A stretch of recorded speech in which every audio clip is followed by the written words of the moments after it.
Hey, I'm Duke on Twitch. If you want to support the channel and greensunzenith.com, you can find my Patreon, merch store, and singles store where you can buy singles through TCG Player or Card Hoarder in the video description.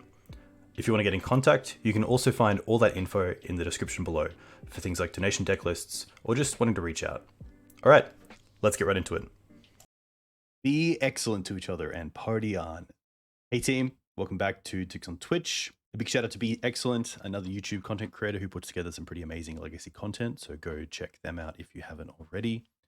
This is a donation deck list from Lorenzo. A big thank you for passing on this Green-White Maverick list that was able to top 8 a legacy tournament in France in the hands of Simon Jugnet. This list is pretty sweet, so let's go through some of the more unique parts to the list. First up, we have 61 cards. Something I am definitely very, it's not a new thing. It is quite popular within a toolbox strategy where you have Green Sun Zenith, Elvish Reclaimer, another Reliquary. Once upon a time, a lot of ways to find unique cards and to so have access to that 61st card. Potentially that's Night of Autumn. Being able to, have access to that is probably worth the downside of having that extra bit of variance thanks to the 61. If we start the mana base, straight away we see Boseiju, a card that typically isn't in Maverick because you're typically searching up lands that come into play, and obviously Boseiju is only really great from your hand. However, having access to it, which can be found with Once Upon a Time, is pretty great, especially with a uptick in show and tell decks and especially Omniscience plays. It is really nice to have that sort of out in the deck. One thing to notice is with show and tell, if you put something into play and your opponent puts something into play, obviously your opponent just has priority straight away.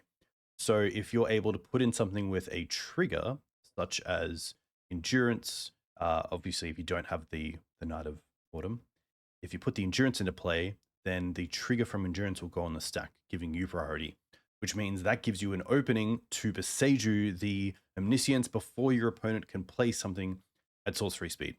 Obviously, if they have a Cunning Wish line, that's going to change that up, but it does give you an out potentially to them having, say, Omniscience and Emrakul, or Omniscience Atraxa, find Emrakul. So I think having that in the list is pretty nice. It also interrupts opposing land strategies. It might get rid of a Saga. We need to get rid of Inoza's Saga. It could break up the Dark Depths combo as well on your opponent's side. One very interesting thing about this list as well is that it does run the Dark Depths combo. So we do have a copy of Thespian Stage and Dark Depths. These can be found through Once Upon a Time, Elvish Reclaimer, another Reliquary, and replayed at the same time thanks to one of the newer printings in the list, which is Icetill Explorer. Obviously, all of these creatures can also be found through Green Sun Zenith, so there is a slow way we can put together the combo through Green Suns, which is quite nice. One thing I will say quickly with Boseiju and Dark Depths and how it all works is that Dark Depths comes into play with 10 counters on it. Obviously, you can try to slowly take them off, or you can have a Thespian Stage, which is already in play, become a copy of Dark Depths. That means you'll now have a copy of Dark Depths with no counters on it. You'll then have 2 Dark Depths at that point and have to get rid of one thanks to the legendary trigger. And then you'll have one which will be triggering because it has no counters on it, and state-based actions will be saying, hey, do you want to sacrifice this and get you 2020? That is the best time to Boseiju, most likely. That means they lose both their lands. If you Boseiju the Dark Depths in response to them targeting it with Thespian Stage, then you're going to allow them to keep the stage around for potentially future activations or becoming something else. But if you allow them to copy, get rid of the Dark Depths with the counters on it, keep the one without, trigger that, then you can Boseiju, and then because they can't sacrifice the land, they don't get the 2020. Talon Gates is also a pretty nice inclusion in your Reclaimer and Knight deck. Also, you do have a copy of Scryb Ranger. So potentially, there is a world where you can Yavimaya, and then with the Yavimaya in play, all your lands are obviously forests, which means you can return Talon Gates with Scryb Ranger as it's now a forest, which is kind of cool. This did come up in testing. I don't think it's a reason to play either of these cards. I think you'd have to play 4 and 4 if you really wanted to make use of that, which obviously in this deck is just not viable. but it is just a nice thing to know about and just be aware of. Talon Gates typically played in defense, either to save your creature from removal, or it could be to phase out an opponent's creature for the turn. One other kind of cool thing is that if you, say, play Elvish Reclaimer and then play Talon Gates, and then you phase out your Reclaimer, that stops it from being interacted with sorcery speed removal, so things like Prismatic Ending. And then in your turn, when it comes back, it won't have Summoning Sickness, and you can use it straight away. So there are definitely times where I've had, maybe 2 creatures on the board, and I play another Reliquary, and now, that Supreme Verdict in my opponent's hand is looking quite good. You can then play a Talon Gates out one of your creatures, probably the Knight, being one of the most influential board pieces. And then that'll be saved from the Supreme Verdict, obviously, because it won't be in play. So there's definitely some play to Talon Gates. The instant speed part of it as well is very cool and typically does come up. It's not always coming into play at either sorcery speed or through the Knight or the Reclaimer.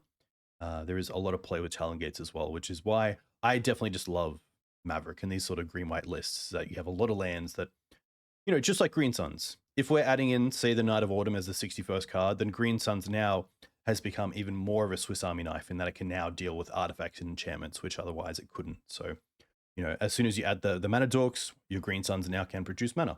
If you add the Scythecat Cubs, you now have a pretty quick clock in terms of pressuring your opponents.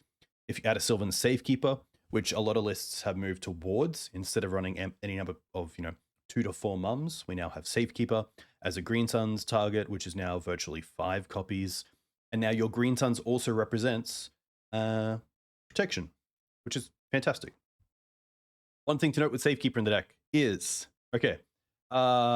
Safekeeper with Knight of the Reliquary is pretty great, because if your opponent doesn't block and you believe you have lethal in play due to the amount of lands you have, let's say Knight is a 4/4, your opponent's at 8 life and you have 4 lands in play, then obviously you can sacrifice these lands to go for it.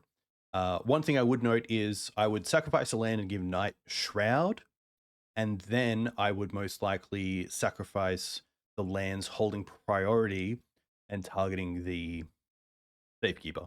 Because if you only have the 2 in play, once you've targeted and let resolve the Sylvan Safekeeper activated ability, you won't be able to target either creature again. So I would give the Knight Shroud first, make sure they don't have removal, and then hold priority with the other sacrifice activations targeting the Safekeeper. That way you're not putting all your eggs in one basket, holding priority, sacrificing all your lands to the Knight, and then with them all in the stack, your opponent actually has the Swords to Plowshares or Fetch, Fatal Push, etc.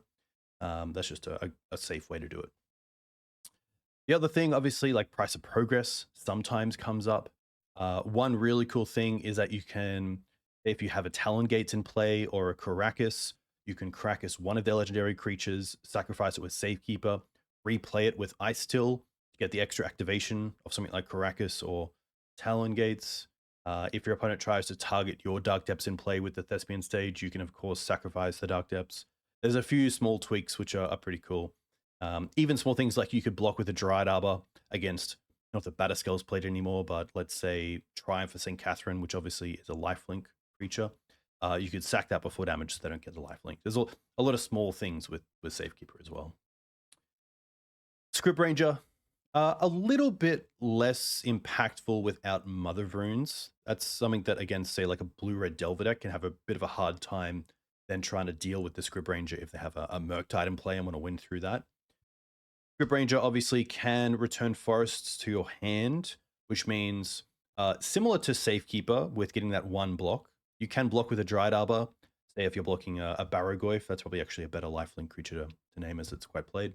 Block a Barrogoyf, return a hand, they don't gain the life, they don't draw the cards, or they don't, mill and then get a card back. There's a range of things you can do with Scryb Ranger that are pretty awesome. When Merfolk was around, when I first started playing Maverick, they played Phantasmal Image. Obviously, this has untapped target creature. So if you target their images, which are copies of maybe their lords, you're just sort of pinging down their Phantasmal Images, which is a fantastic memory of early Magic. Keen-Eyed Curator. Keen-Eye's really cool. So Keen-Eyed is obviously kind of the 2025 printing of Scavenging Ooze. For a while, I did like Ooze because it gave me the life gain, which was quite relevant in some of the matchups where Lightning Bolt and, say, Murktide or Delver or DRC were viable, mainly Blue-Red Delver. But it got me thinking that potentially the clock of Keen-Eyed is going to finish the games quicker than the life gain of the Ooze matters. I also think that it just being one colorless to activate is a huge uptick because this deck only has so many green sources without a Yavimaya in play. And yeah, I think just as a threat, it can just win games on its own. Especially with Trample, it's very hard to deal with for a lot of decks once it is a 7/7. So I think that's probably why you're seeing a lot more Keen-Eyed and not much Scavenging Ooze, because although sometimes the life gain is relevant, even something like getting above 20 life against another Dark Depths deck, which we typically have enough answers to, but just in case they hit us, I think Keen-Eyed is, yeah, all in all, just a strict upgrade. Gaddock Teeg. So we have Gaddock Teeg in the list, which obviously once in play, Green Sun Zenith can't be countered. But I think when it comes to Maverick and Legacy, there are some, yeah, positions like this you just need to take where there is a downside. But because if Gaddock Teeg is in play against the decks we want to play it against, such as, say, Mystic Forge decks, if it gets in play, they can't play a card like the One Ring, they can't play Khan, they can't remove it with Kozilek's Command like they can a Collector Ouphe. So I think necessary evil is the word that I'm looking for. I think Gaddock Teeg is a bit of a necessary evil in the list because, you know, you can try to use your Green Suns early on. They obviously get shuffled back, so you could still draw them. But typically, when Gaddock Teeg is in play against the decks you want it in play against, it's doing far greater good for you, keeping spells of the stack from your opponent's side, than stopping your ability to play Green Suns. Now, there are ways around this, especially against decks like Cradle Control, where a lot of their spells are at sorcery speed. Probably the one thing you have to look out for is Snuff Out, if they are playing that in their 75. That is a card you turn on at instant speed if you get rid of the Teeg. But one thing you can do is Karakas it to your hand in their end step, untap, Green Suns as you wish, and then play the Teeg again. So that is a way to kind of play around the Teeg. Night of Autumn was actually a change in the list. We did have a 5th copy of Green Sun Zenith in Nature's Rhythm, which is essentially a new copy of Green Suns. It's an extra green to cast. It has some sort of flashback spell element.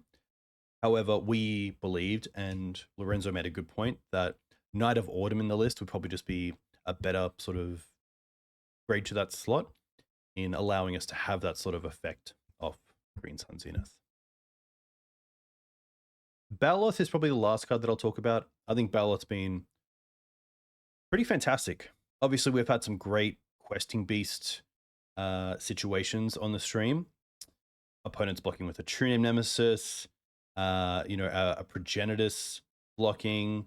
There's been a few things like that, which has just been really cool. So, bye-bye Questing Beast for now. Having the 2-mana Questing Beast is pretty fantastic, especially because it can't be countered. It has Trample, it has Haste, so with your Exalted creatures, if you go turn 1 Noble, turn 2 Frenzied Baloth, even off a Green Sun Zenith, it's going to put a real clock on your opponent, which is obviously something that we really like. This last line of combat damage can't be prevented. I would say the One Ring would be the big reason for this, or for it to be played if you're looking at that line. And it has come up multiple times. You know, just being able to Green Suns for 3 or Green Suns for 2 of 3 mana is pretty great to have that effect after your opponent has played a ring, potentially to try to save face for a turn. Yeah, obviously we aren't playing something like Flagstones, so we aren't going wide with the Elvish Reclaimer in terms of our mana. We aren't playing Bujukabog, we're playing no black creatures, or black lands I should say, so it is kind of a smaller land package than, say, Green-White Depths or Naya Depths. But I still think Reclaimer as a 3-drop, a Reclaimer as a 1-drop that can become a 3/4, again, is pretty powerful. Having access to things like Thespian Stage and Dark Depths and Talon Gates is great. The one thing to note is just because we don't have Bog doesn't mean your opponents don't know it.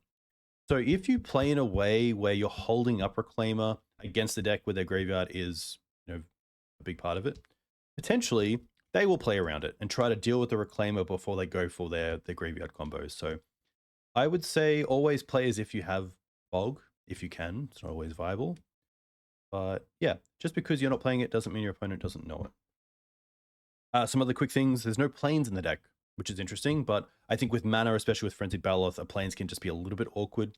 We do already have a Karakas in the deck and some colorless lands, so I can definitely see why.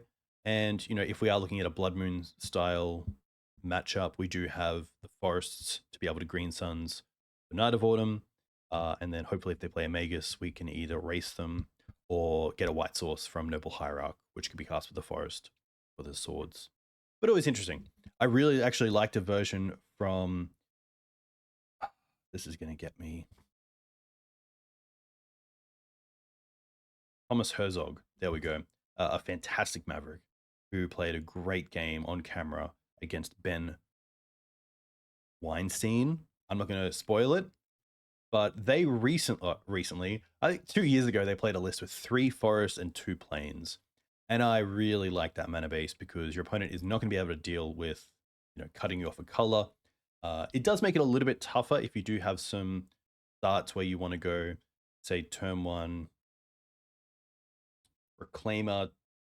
Yeah, if you go turn 1 Forest into Noble, that obviously turns on potentially a Thalia and Wasteland in hand.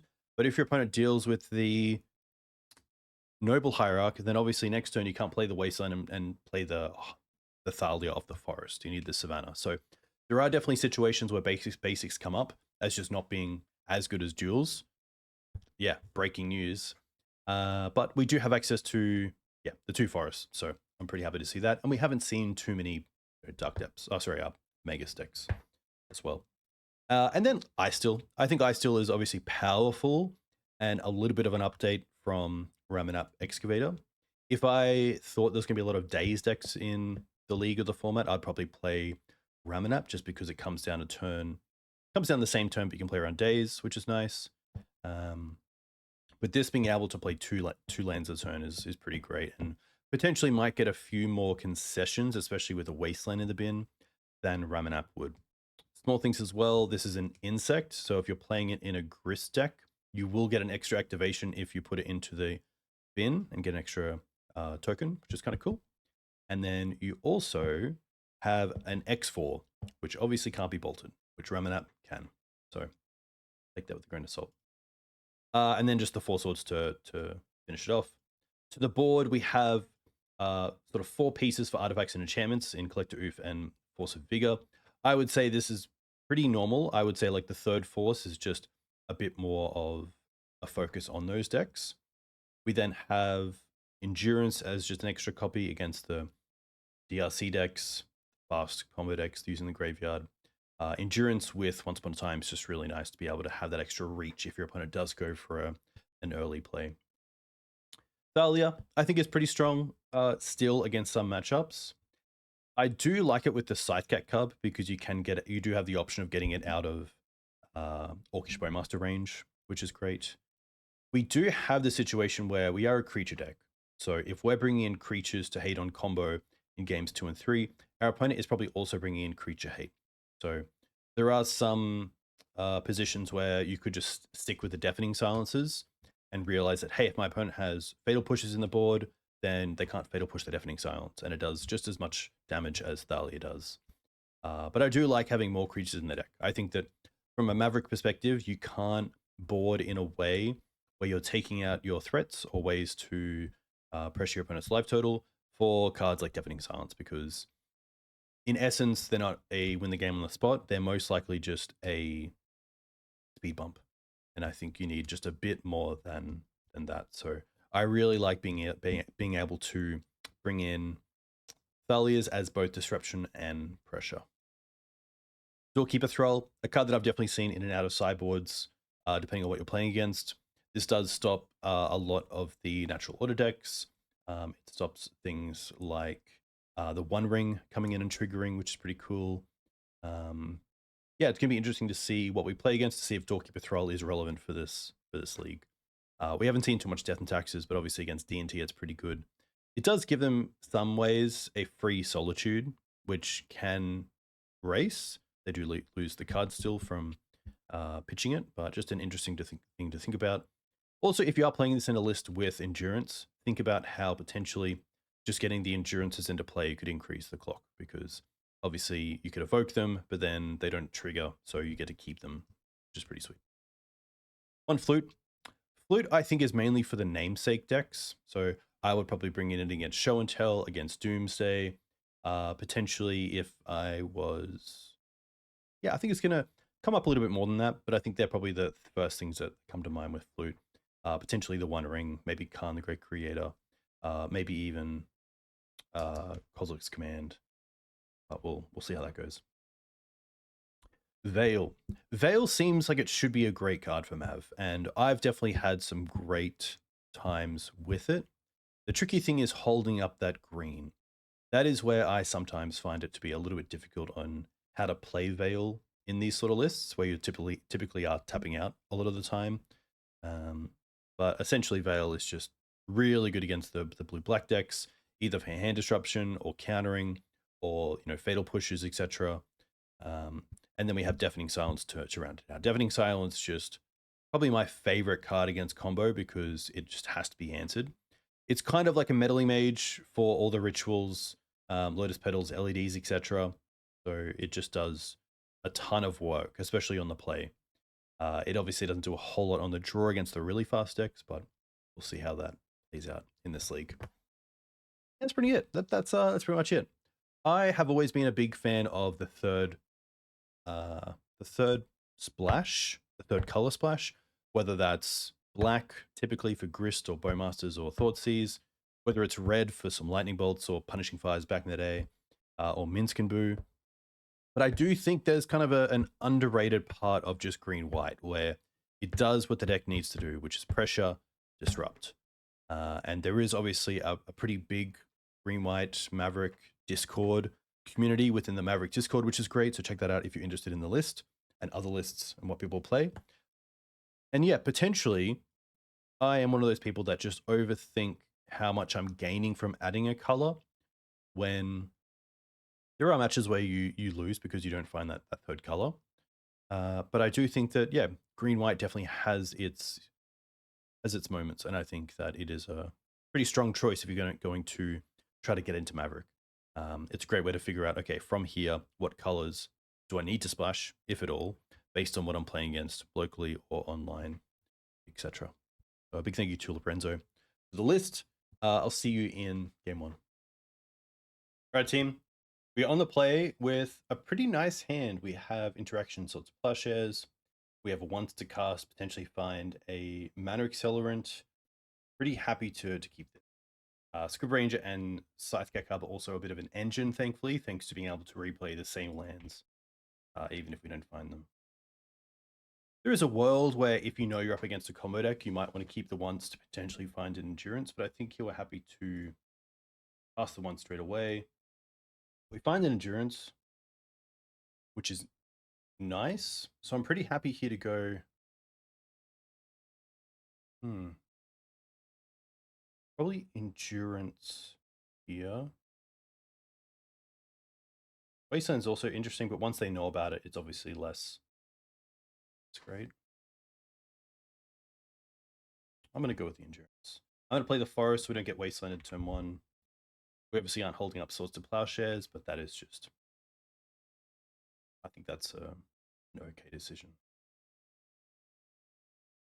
We have... Ooh, okay. Lands. This will be quite an interesting matchup. They've had a pretty explosive start, but no Saga and no... No Saga, no Loam. I think here's just going to be Savannah Pass with Scryb Ranger open. And if they try to Wasteland us...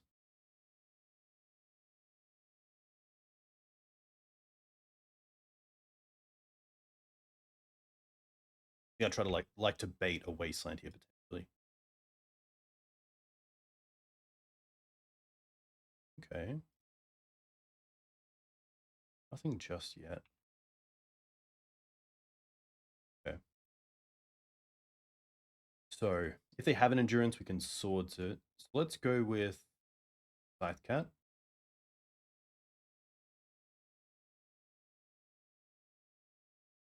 Then Scryb Ranger, using this, returning the Savannah.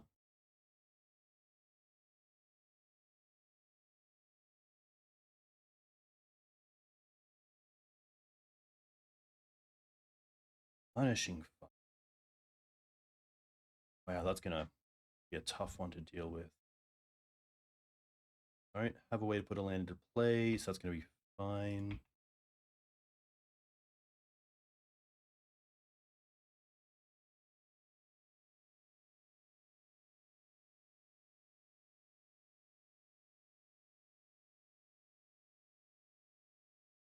Now we just pass.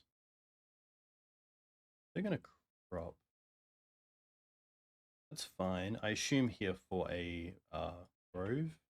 And if they try to activate it, we will just have to Endurance Pitch.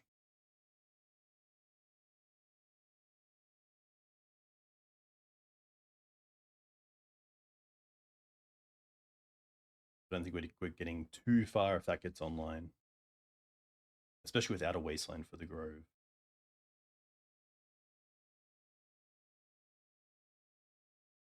Rumble's pretty great.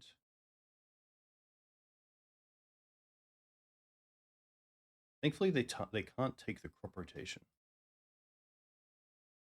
One card left.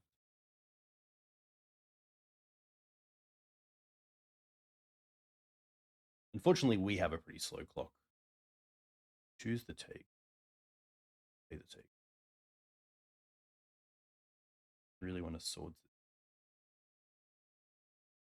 Nice. Okay. Try again. Cub.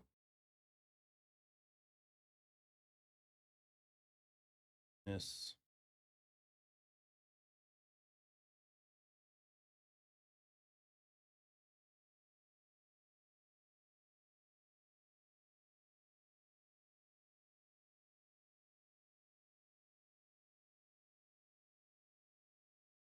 Let's trigger. Try to get this out of a Punishing Fire range. Nice.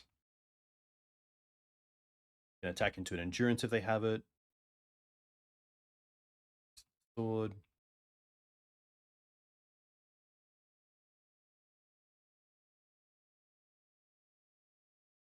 Another Rumble. Okay.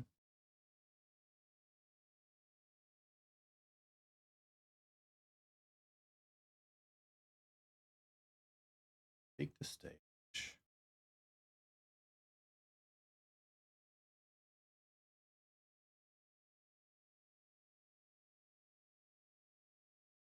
Ooh, that's pretty cool. All right, let's go Baloth.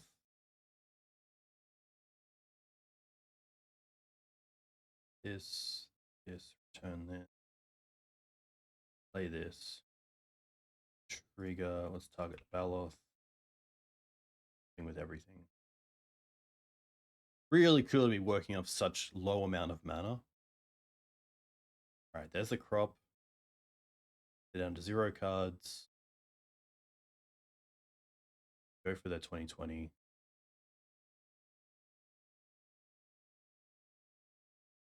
And before blocks, we can swords. Which obviously buys them a ton of time, but hopefully this little engine of Scryb Ranger plus Cub do some work. We don't want to fix either because we want to be able to save the Savannah from Wasteland.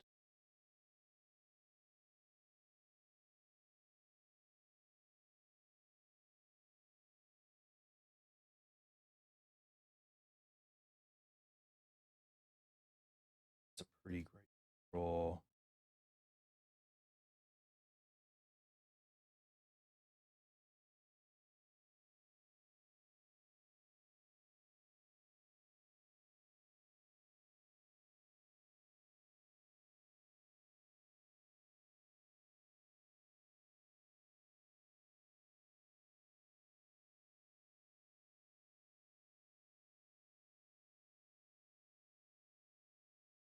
I'm just going to hold the Karakas for now.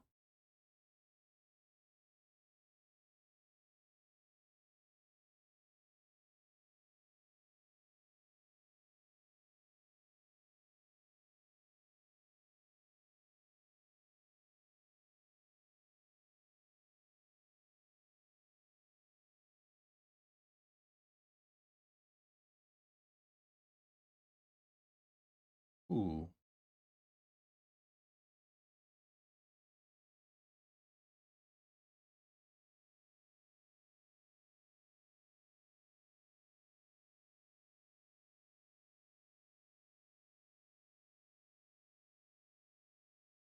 Sadly, because we haven't hit a fetch, even like another Reliquary next turn isn't that great. Okay. But they have tapped the Grove.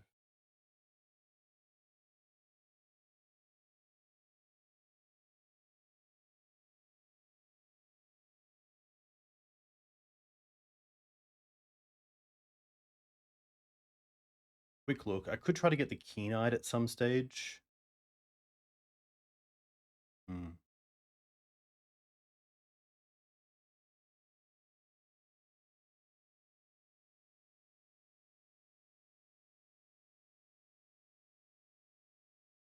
Be a tricky one.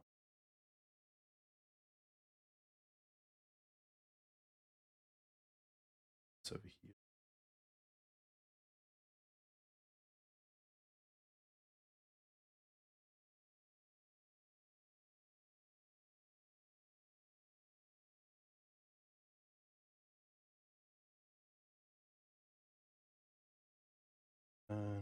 I think we just have to try to get the Keen-Eyed to play this turn.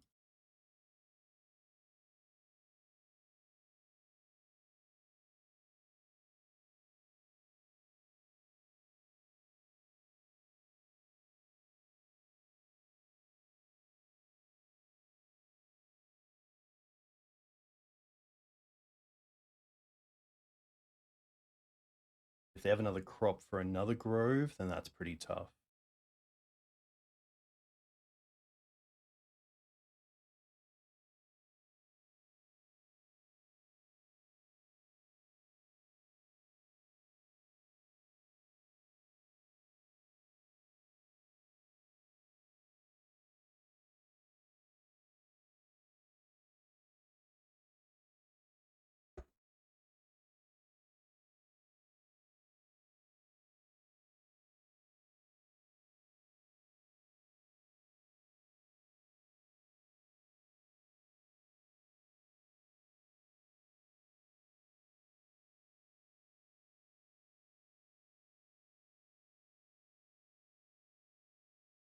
Interesting they didn't use the token.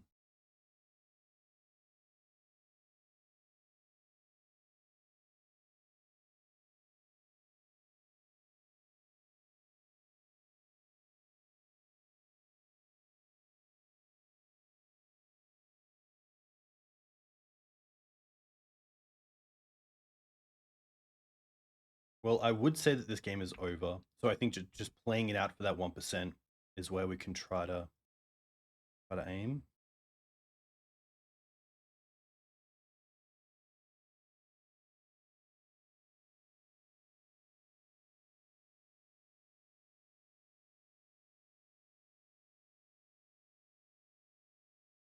This is fine.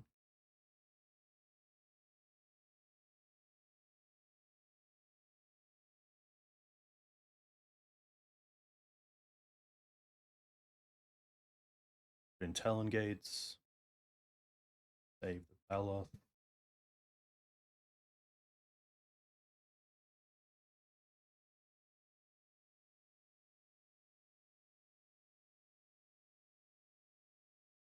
Okay, so now they're just on the Punishing Fire lines, which potentially we could save with an Endurance off the top.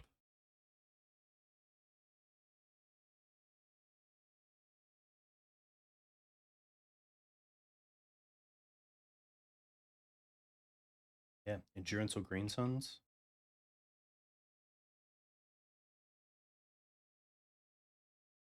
Oh, there it is.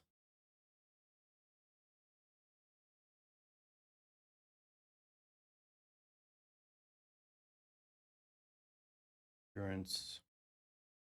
Target them.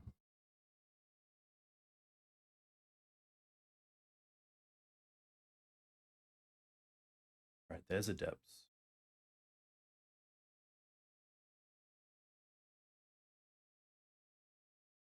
Ooh, okay. Let's have a quick look.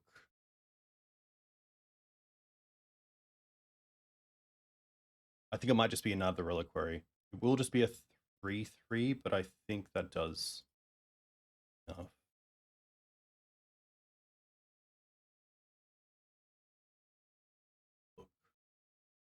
Yeah, I think it is Knight. It also gives us potentially Thespian stage to copy their Dark Depths.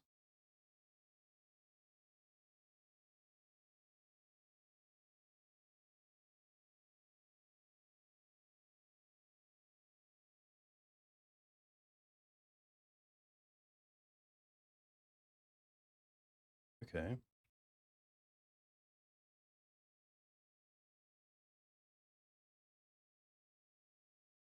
We have 0 cards. Could just play this Knight. I could go for their Dark Depths, of course.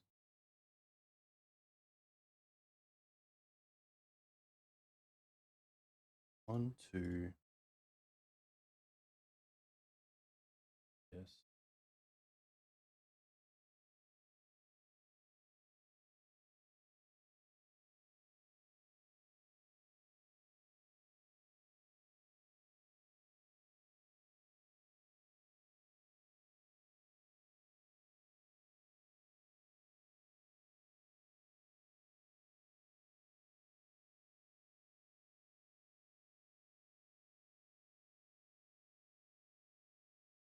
Yeah, I think like just playing out games that are over, at least have something to do.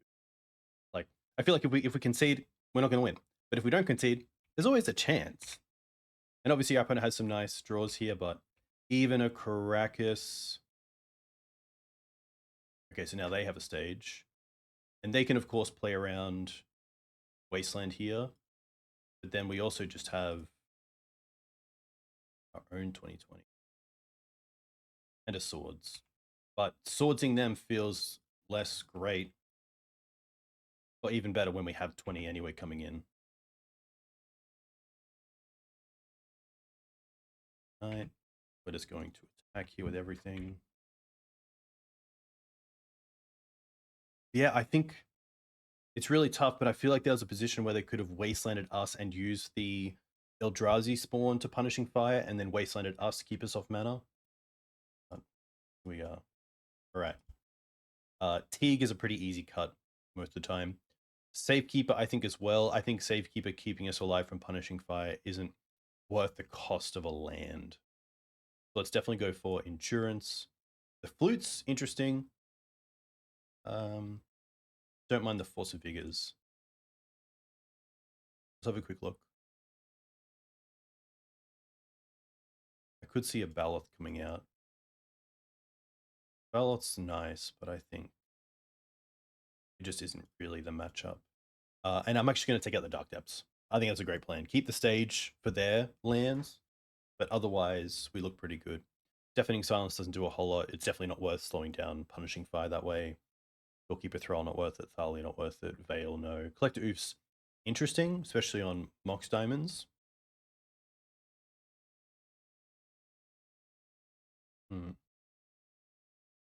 Really a case of, is Baloth doing more? I don't mind trying it out. It does turn off their Moxes, which we do have Force of Vigors for, but we also want these for things like Exploration, Urza's Saga, etc. So let's go with this.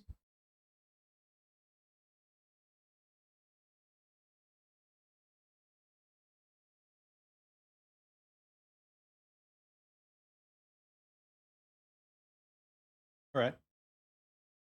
We have 2 free spells, Enforce and Endurance. We have a land in Boseiju.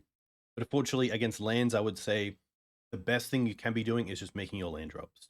So here, I'm going to mulligan this. A little bit slower, but we do have access to some plays, like turn 1, Dryad Arbor, turn 2, Cub, Wasteland. I'm going to keep this and bottom the Cradle. I think against the Punishing Fire versions, we just won't have that many creatures out to be able to use that efficiently.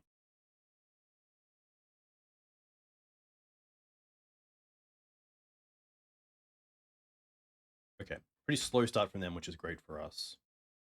Let's go Yav, Green Suns, Dryad Arbor.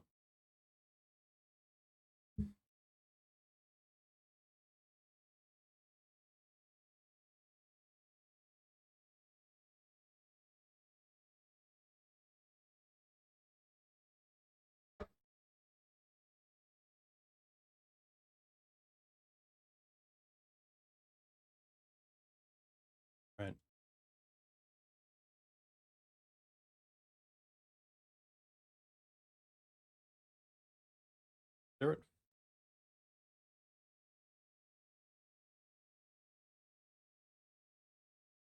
I think in this spot I'm happy to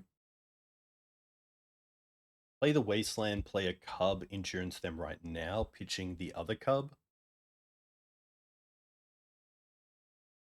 I think that if we Wasteland them, there's a high likelihood they Wasteland us back, putting us down to 0 lands, and that's just not good enough. That I want to play to the board, and then endurance pitch the Scythe. There is a world where I pitch the Knight, but I think longer term, the Knight's just going to be better.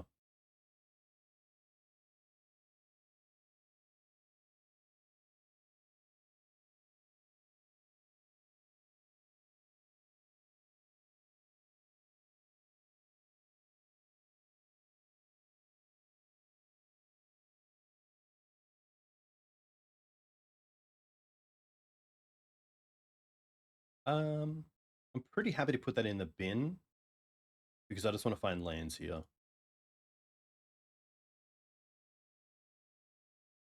I'm also not in a position to Wasteland them when they could have crop rotation. I think I'd much rather Wasteland in response to them tapping out. Wasteland also pretty important for us here. They could also stage our Wasteland to take us off this color. Okay.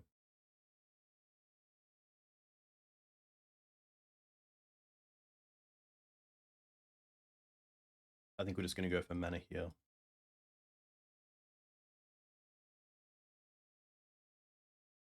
Allows us to attack for 4.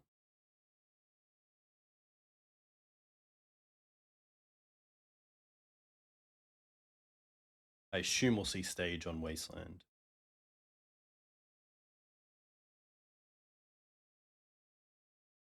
No. Okay.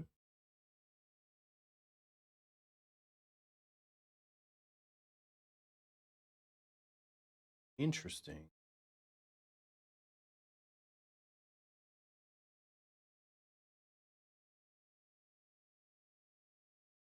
Even if they go for a Dark Depths,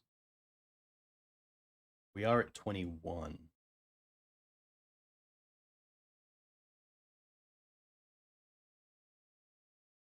Zone and Dark Depth. Okay. They make it now, of course, because we have the Wasteland.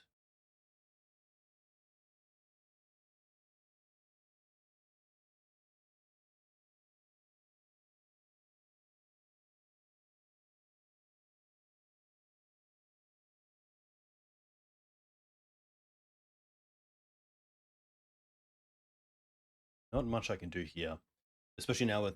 I guess we could draw land into Night, but it is a Misty. Oh, but they have the Yavimaya. Oh my gosh! Wow, so we can actually just tap this for a green. We don't go down to 20.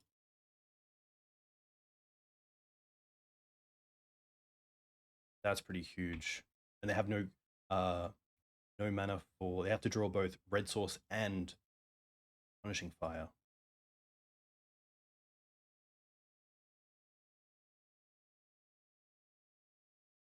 That is huge.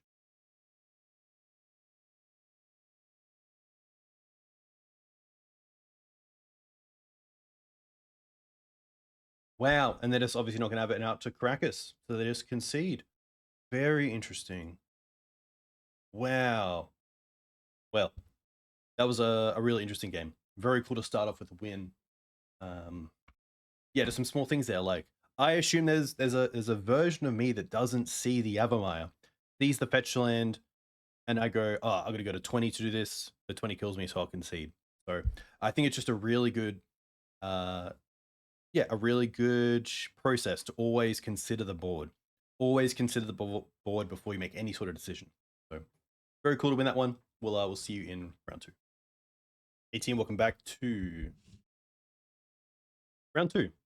We have a pretty good opening. We have 2 mana, a turn 1 Elvish Reclaimer after a 1, so we have interaction and swords, hub to grow things, and then Explorer for the late game, so pretty happy to keep this. Explorer most likely the pitch if we need to once for an endurance. I'm going to allow them to have the once. I would say at this point in time, we don't really need to find something specific off the once.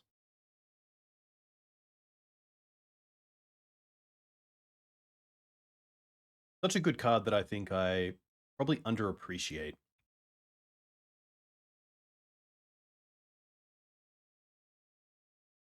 Let's start with once.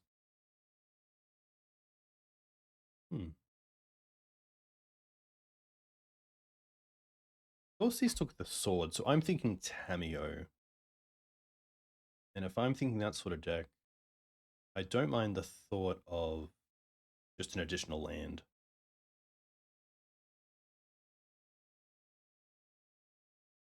Let's go Savannah into Reclaim.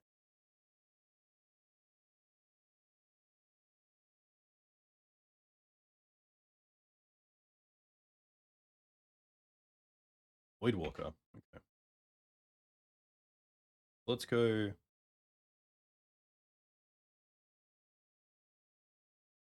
land, then we get to attack for 1. This can block or be blocked only by creature.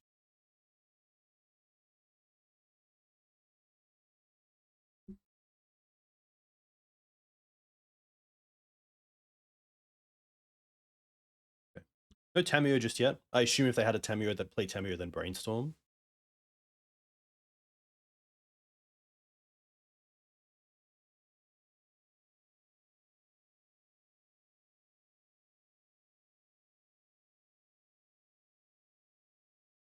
Huh. I wonder here, they shuffled. Okay. They might have been Brainstorm locked, and now they obviously don't have too much going on. Ooh, another Cub. That's going to make things interesting. Even if they have a day, it's not the worst. Okay, they're going to force pitching a Brazen Borrower. Let's go land, trigger. I'm actually going to... I kind of want to make the Reclaimer bigger because I feel like there's more of a target on the Cub itself.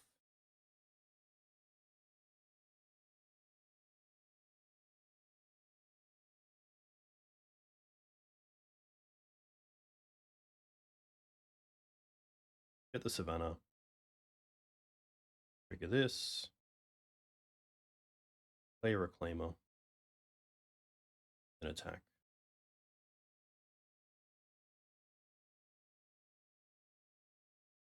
Alright, so they have no idea what's on top.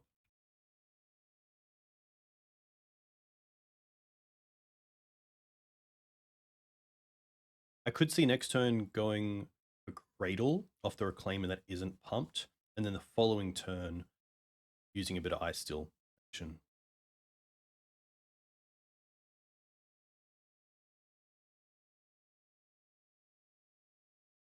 Okay.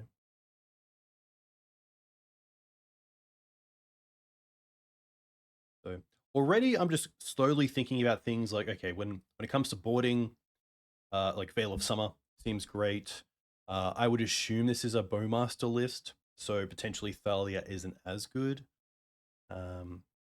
Seeing the Brazen Borrower main deck, I would assume this is more of a mid-rangey deck than, say, a combo deck that's playing maybe Voidwalker is just a bit of a mid-range play. A bit like how Doomsday is moving towards more creatures. So I think Teeg is a pretty easy cut. I like to say straight away, you know, what are some of the silver bullets that we don't need? I would say Teeg is one. I would say Knight of Autumn as well is probably a card that isn't too warranted here. I could see the 2 Veils coming in quite easily. The Flute's interesting if they are a Tamiyo deck.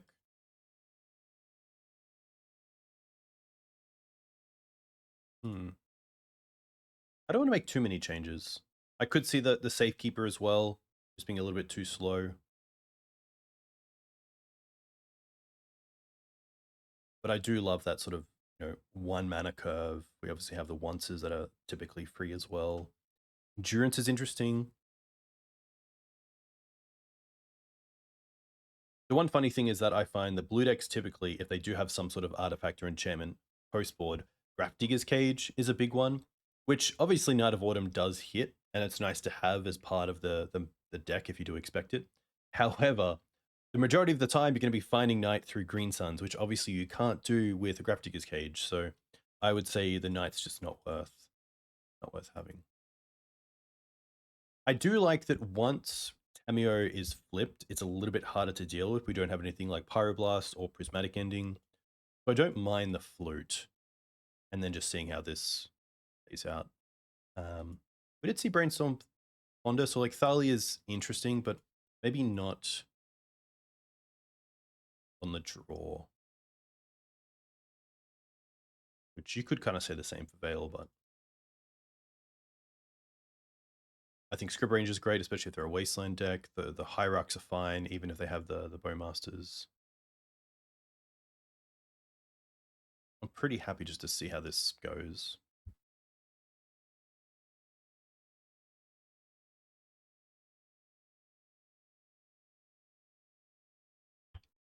Huh.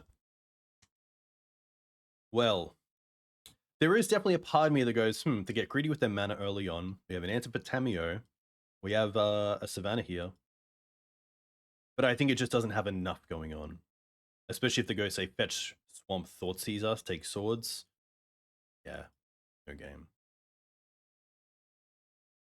Okay, a lot better. I think we put back the Lush.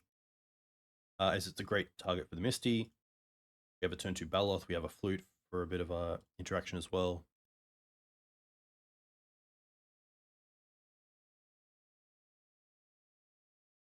Okay, Flooded Strand can either get an island or Underground Sea. There's Tamiyo. I think here, once is a pretty great draw. I want to accelerate my mana. So doing that via the Noble Hierarch is quite interesting.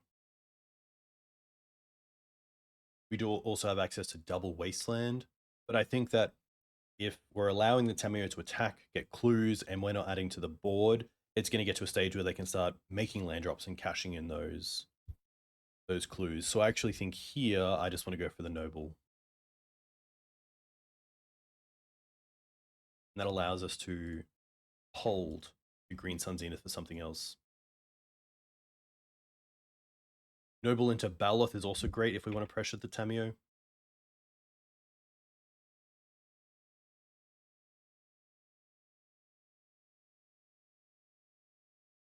Okay.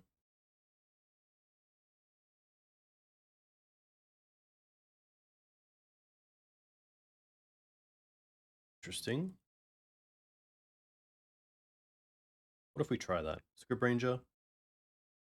Untap this. Return this. Play this. Baloth. Attack.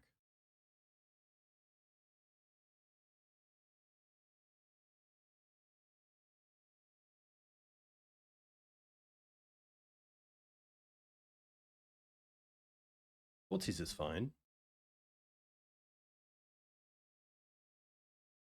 If they take the Flute, I could just see us going for Green Suns for another Baloth. They take the Green Suns.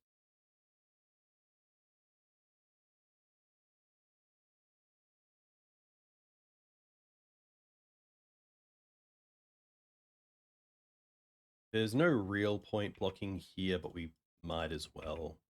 It's good to get into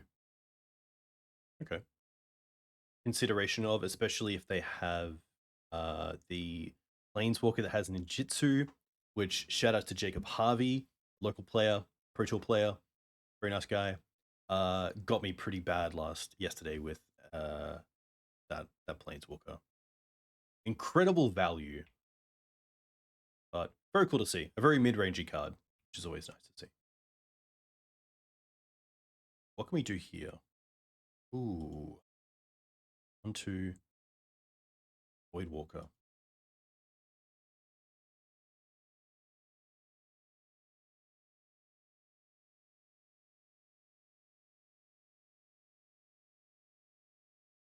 I don't mind seeing if the Flute resolves. And here we do have access to Daze protection, which is nice. They're going to force it pitching in Tamiyo. Okay, well then.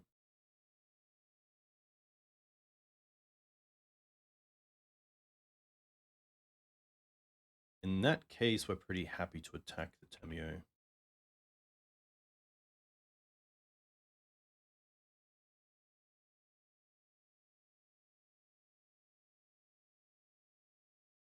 And go after their mana.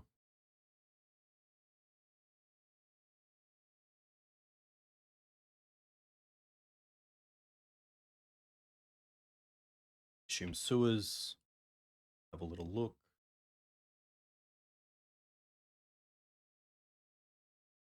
I can see this matchup being a little bit challenging because there's a few answers or a few creatures such as Voidwalker, such as Tamiyo that you really want those Source Plowshares for.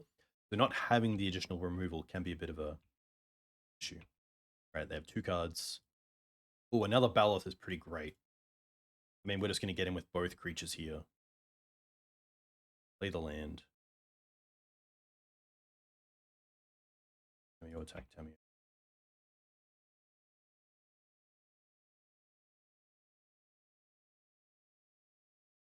Dismember potentially.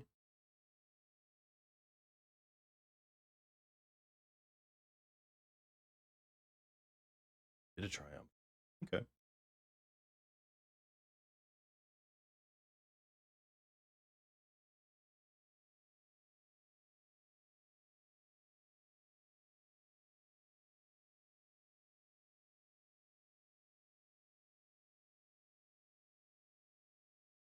Don't want a 6 here because I want to go get Lush. Have a look what's on top.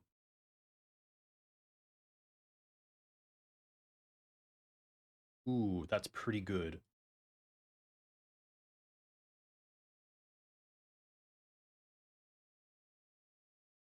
Play the Cub. Right. Untap this.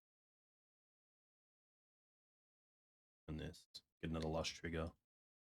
And also... Oh no! Oh no!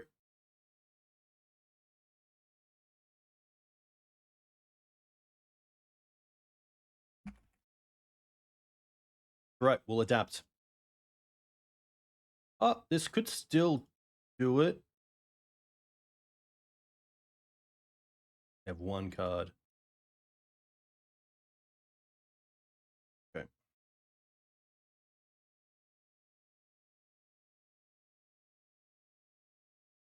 Play Baloth. Play the land. Trigger. I think I just want to make the Scryb Ranger bigger. Wasteland at this point isn't that great. It is a land, but we have the Scryb Ranger, so I'm going to put this into the graveyard.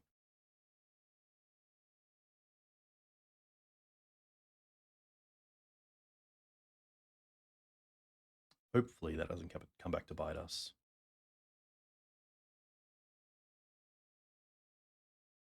Yeah, that's good for us.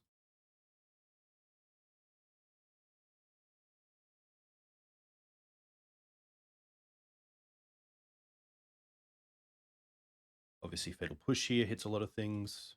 We have a Wasteland. That's not too bad.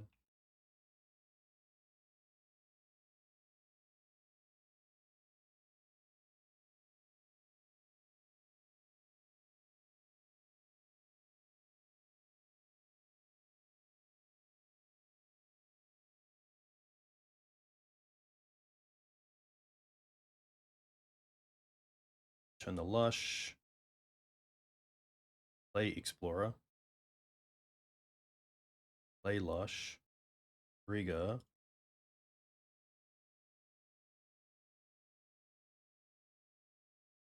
I can go into the graveyard. Or exile, of course.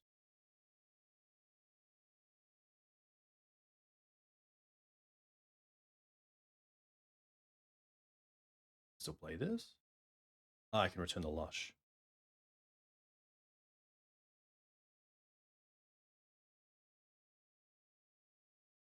Oh.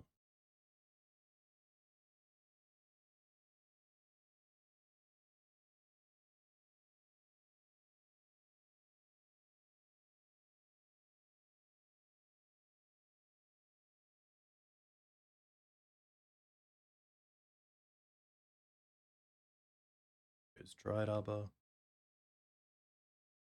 right, let's go. Attack Tamiyo, attack them, attack Tamiyo.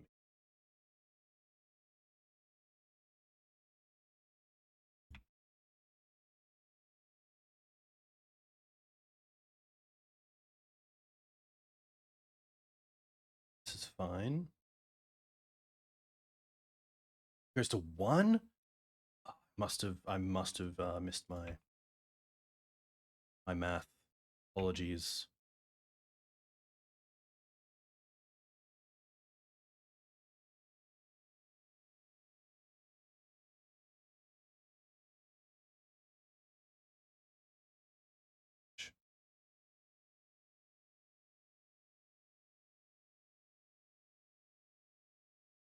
Tamiyo math ain't easy.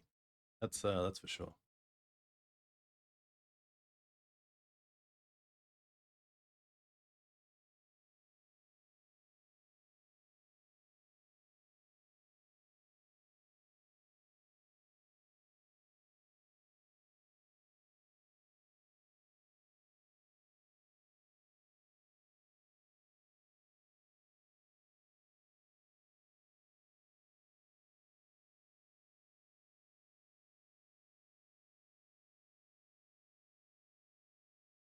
We currently have 2, 5, 8, 11. We have to -4. We do have lethal. We can just attack them next turn if they have nothing.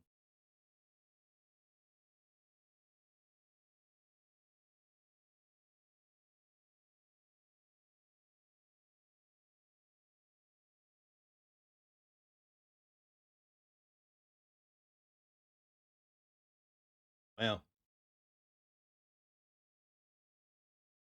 Nice.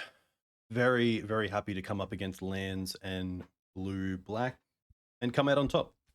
I would say the big thing for blue-black is potentially removal in the board. Even something like a Get Lost. Something with a little bit of... Yeah, obviously Prismatic's kind of cool against... you can deal with a 1-mana spell or 1-mana permanent with a 1-mana Prismatic. You can deal with a 2-on-2. But sometimes you really need to deal with something bigger, and Prismatic just doesn't cover that. So potentially Get Lost would be a good one. Yeah.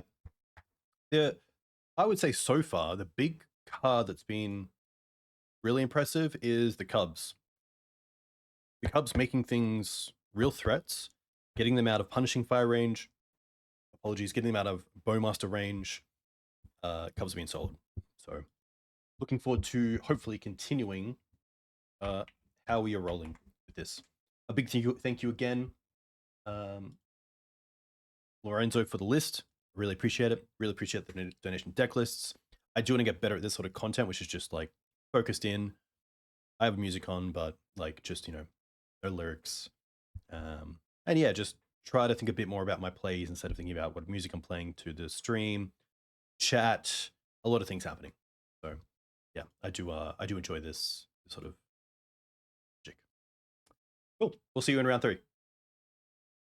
Hey team, we are up against Runcore, big part of the Legacy community, or Magic community in general. Here we have a pretty interesting one of like Cub beats.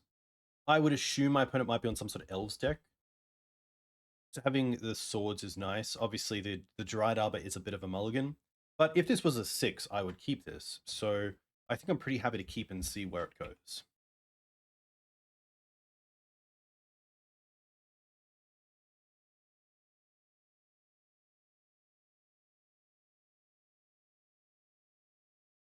I would be very surprised if they didn't have a turn 1. Ooh, Thoughtseize. Thoughtseize pretty strong. I assume it's going to be the Source to Plowshares as just its interaction. Noble. Okay, going after my mana. Do I have the option here? Once is pretty great. Especially if I find a Reclaimer. That's pretty nice. There is a thought of just going for another land to make sure turn 2 I can play the Cub.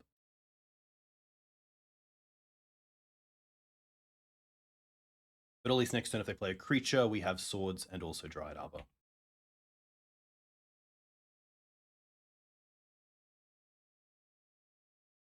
So we still have a turn 2 play. Wasteland's pretty good. Okay. Still pretty happy to play this. Attack with the Reclaimer.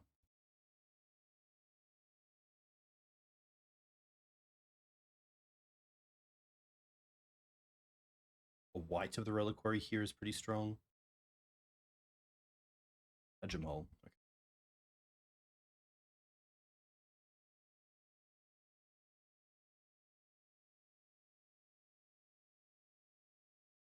Has to be a land, or else we're really falling behind. Okay. Here we go. Okay, so we have some options. I mean, they're just so close to natural order that it's pretty tough. But I feel like getting out a Cub where I want to be. Like, if we're sorting the Badger mold, there are just so many other good creatures they could have. But potentially it's just playing to the board.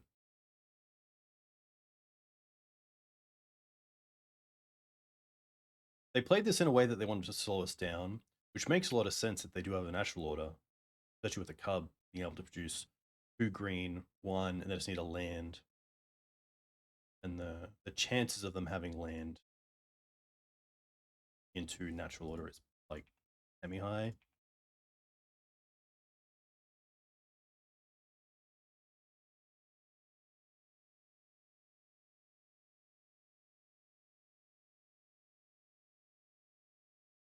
The best draw for us is probably going to be Cradle. Okay, there's a white. They have a Cradle.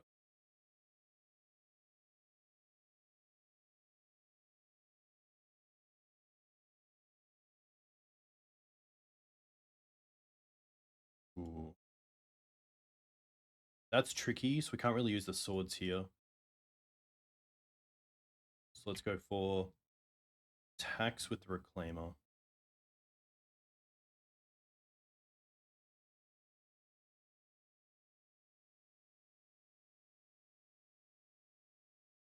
Have a good think about this.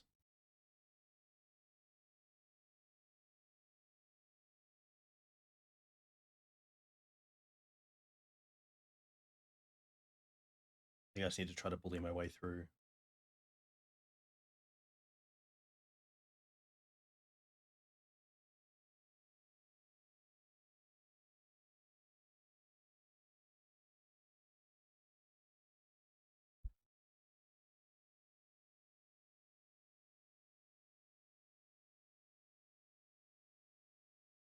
One card left.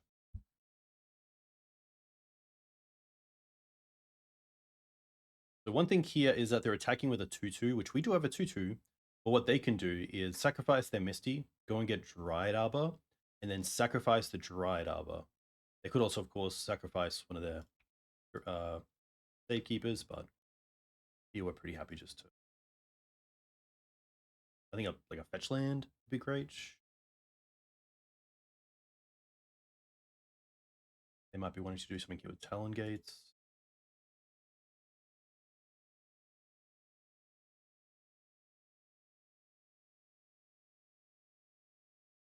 Sadly, I think here we're just passing to go and get a Cradle. And then Icetill is online in a way. Having access to the white is pretty tough because they have access to Boseiju Bog. I think this is definitely a matchup where those 4 swords by themselves really show a bit of a bottleneck.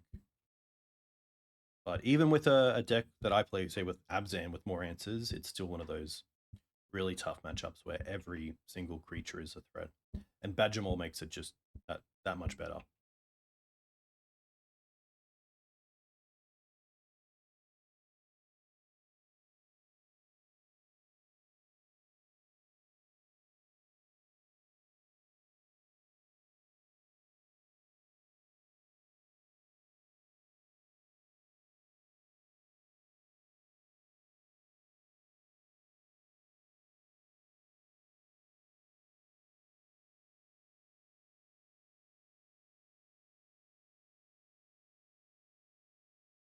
And then the Wasteland really just can be kept for anything we go and get. So I actually don't think we have a real plan here.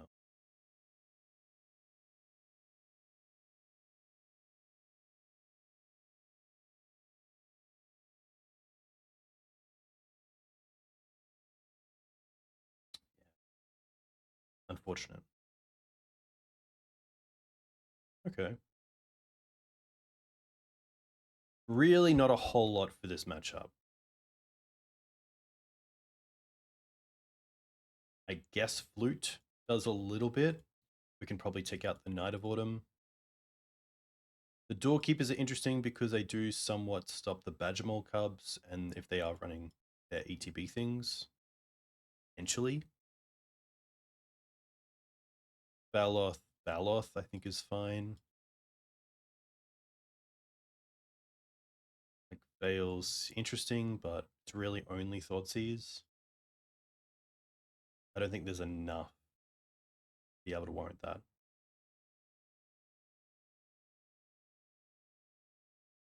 Okay. Happy to keep this. Demon Noble turn to Cub.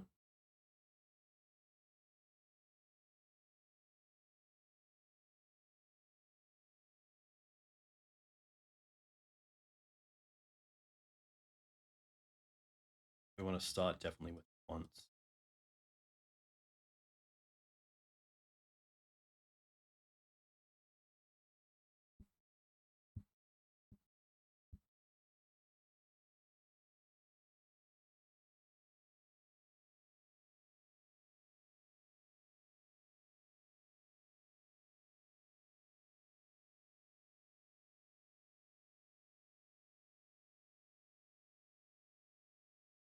We do find another land.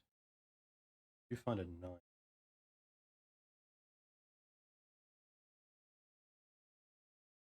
Could be knight here. Forest Noble.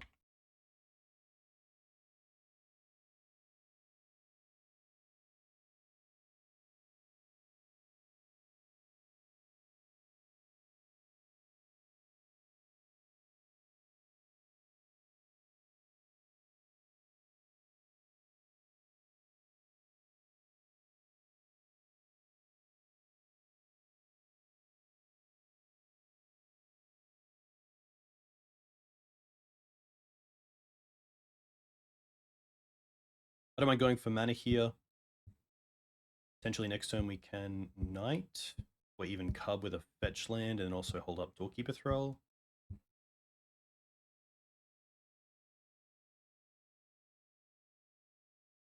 Fetch land would be brilliant. Could you find a Teeg?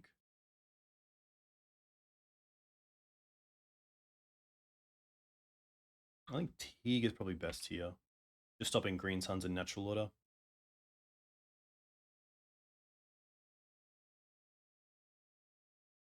Also snuff out in a way.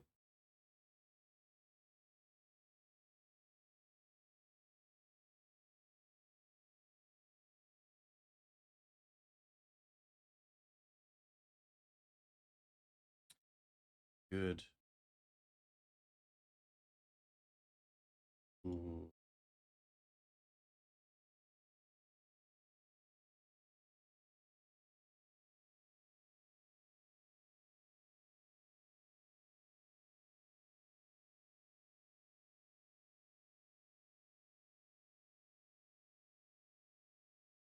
Not much we can do here. I think like the writing's on the wall, unfortunately. But good luck to Runcorn on their league. We'll I think that was also just a good case of just not really lining up too well.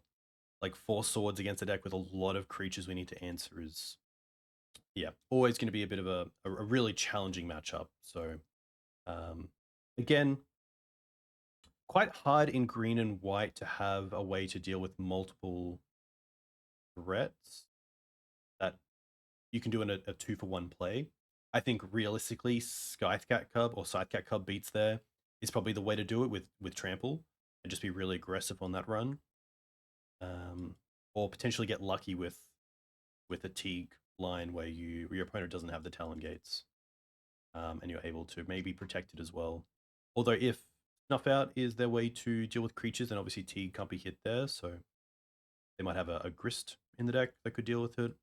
But otherwise, I think, yeah, trying to get some sort of disruption play like Teeg, and then obviously a real threat like Cub would be the way to go.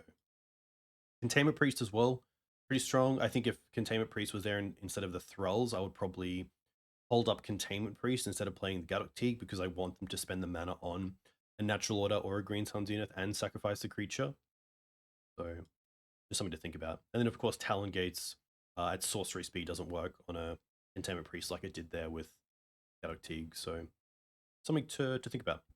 We will catch you in round 4. Hey team, welcome back for round 4. We have a pretty interesting hand. We have some interaction in swords early on, and then a bunch of 2-drops that we can cast. Boseiju a little bit awkward as the land. Obviously, you can't return it with Scryb Ranger, so it could be Wastelanded. And potentially something we actually want to have in our hand instead of as a land drop. But as a green source here, I'm not going to complain. I think this hand is fine.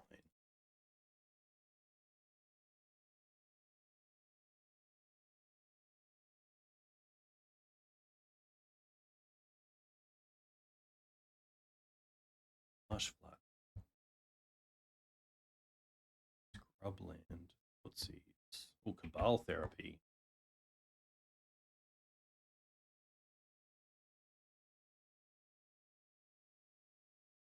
Brainstorm.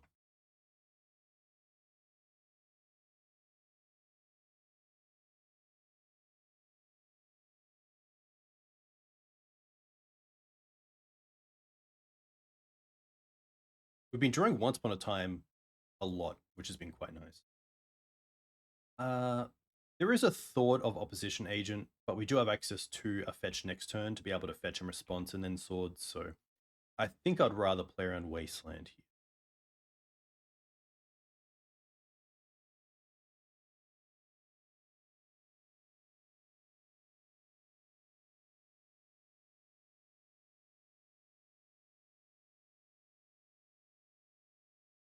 Oh.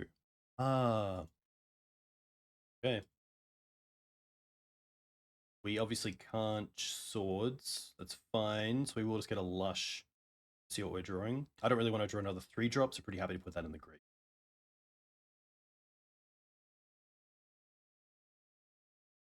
Okay.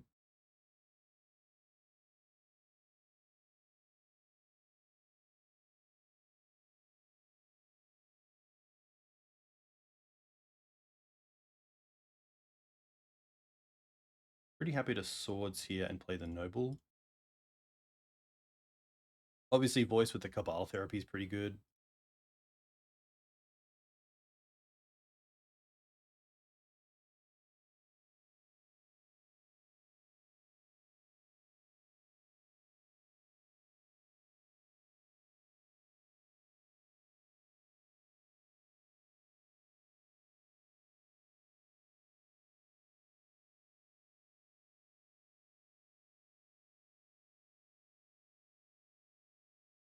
They can flip this straight away thanks to the Cabal.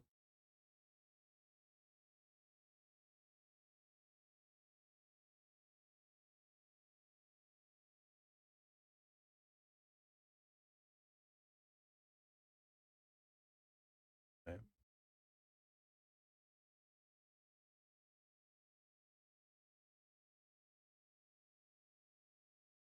This does have Trample Haste, which we'll be able to get across,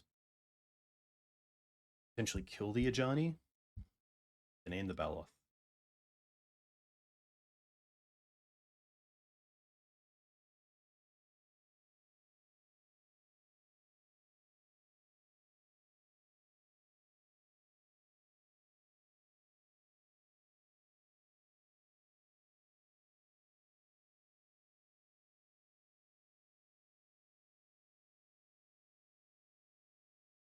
Let's play Scryb.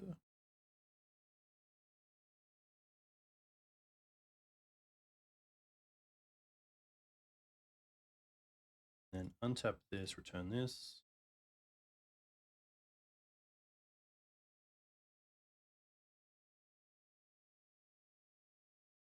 Play Cub. And play the Savannah. And I think I just want to try to build everything up a little bit. To make sure if they have one, if you control a red permanent other than Ajani, he deals damage equal to the number of creatures you control to any. That is going to be tough to do.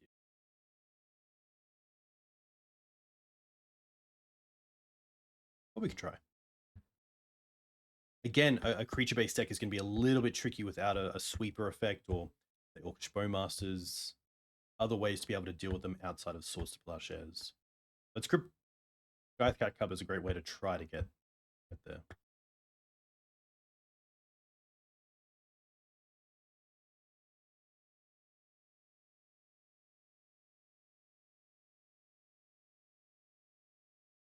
trying to think if anything here is like maybe the Doorkeeper Thrall.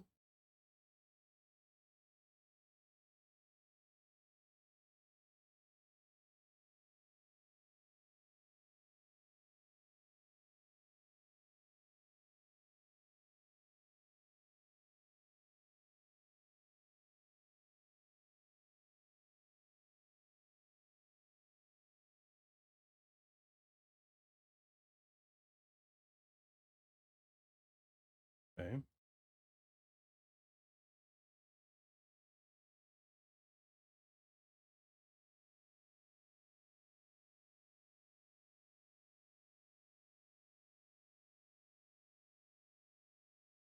Instant speed Talon Gates is also a way to get the double trigger off the Cub.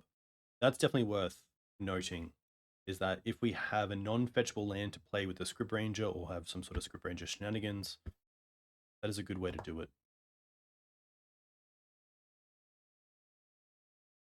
I'm trying to think what other red permanents they would have. I know Goblin Bombardment is one. Ragavan is obviously banned.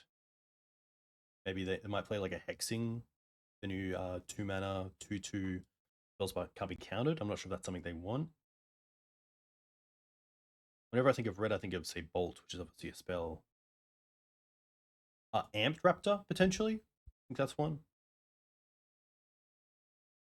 Okay. They must have an answer to the Scryb Ranger. Or else we just get there in the air next turn.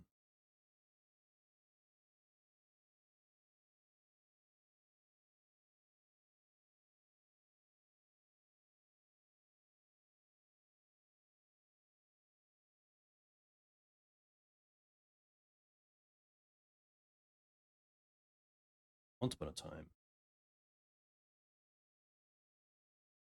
That for a fetch land is pretty nice. So let's start with that.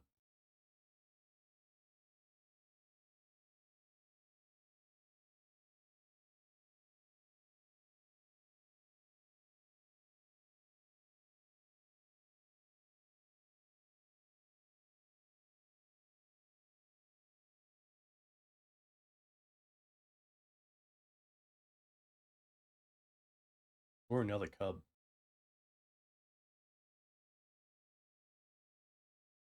Another Cub is also quite nice. Yeah. Let's go untap this, return this. Play the other Cub. Play a land, trigger.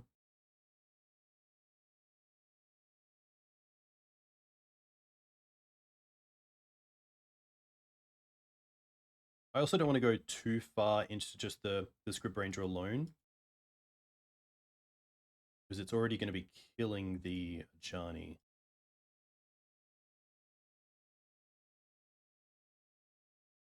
Eventually.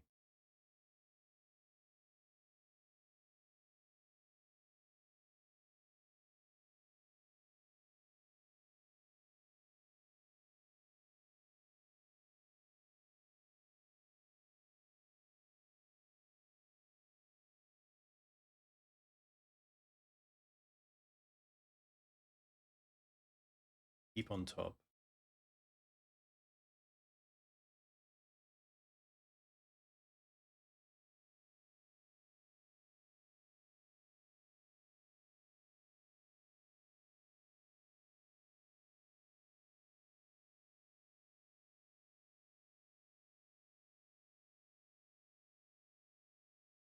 don't really want to block anything.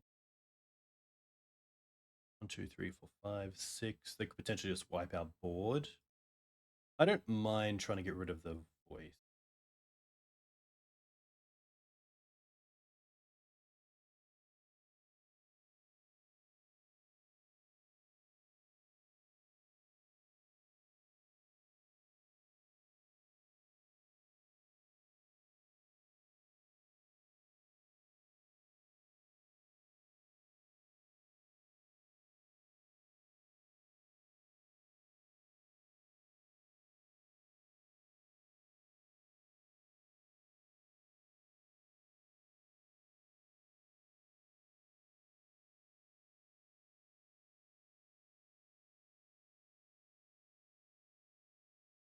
Denied.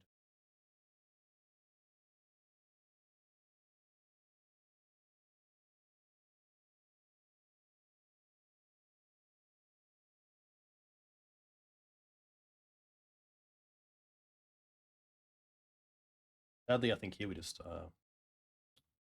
fall. Okay. I don't mind the flute. I think the Teeg is a pretty easy cut. Seeing the Bowmasters, I don't mind the Thralls. We can probably take away the Safekeeper and a Baloth. I don't mind the Body of Endurance.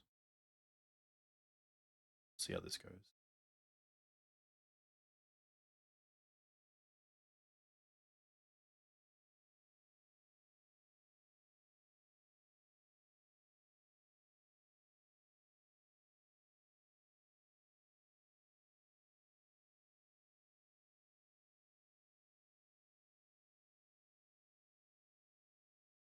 I almost feel like crop rotation would be pretty sweet. Especially in a situation like that where you could grow the cubs very quickly just by cropping for a fetch. Ooh. I think mana here is a little bit too tough, but I don't mind that it is just try to go for Dark Depths. Start on the Lush, into Cub off the stage, and go from there.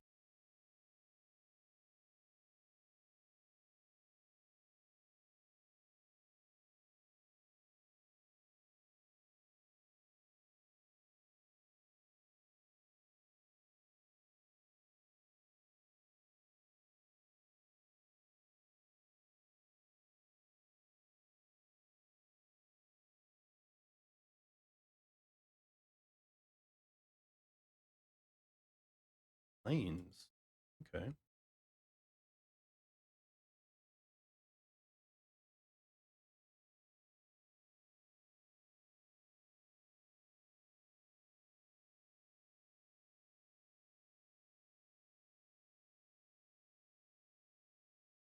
Now, if they attack, they most likely have Bowmasters.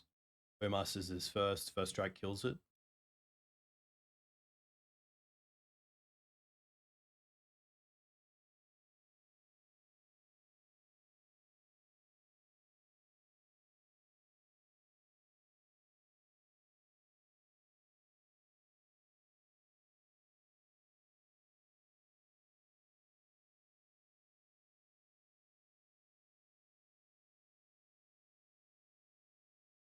I think next time we'll Talon Gates, make the Cub a 3/3 if we get that chance, and then we can play the Baloth of the Talon Gates as the second green.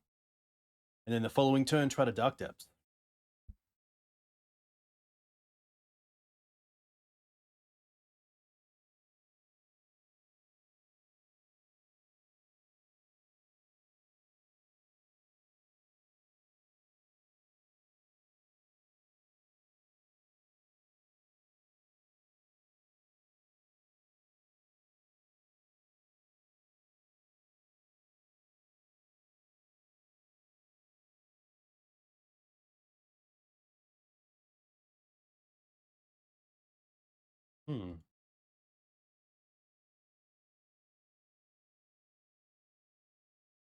Interesting. I could take a turn off to Swords the Voice and also Badland.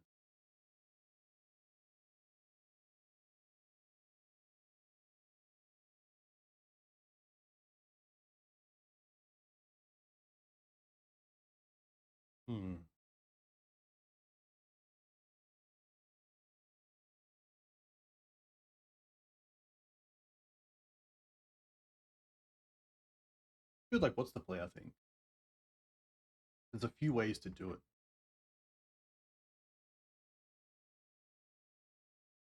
They did fetch. I don't mind this line.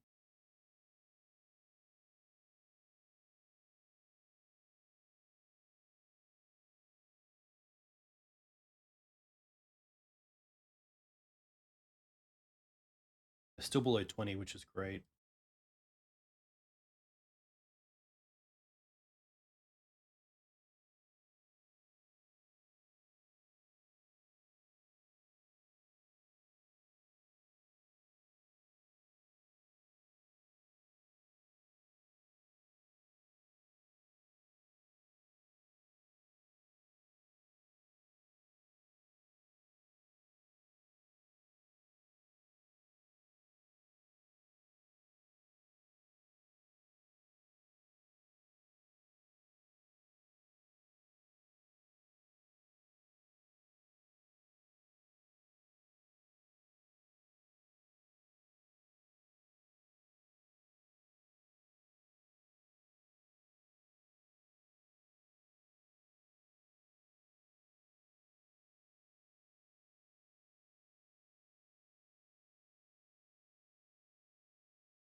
Could be racing here as well, to be fair.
Okay, interesting. I did not expect that. Okay. Have a good think again. I don't mind keeping things a little bit lower to the ground. We haven't seen anything like Chrome Mox. I don't think the Ouphe is needed. Could just be another Baloth.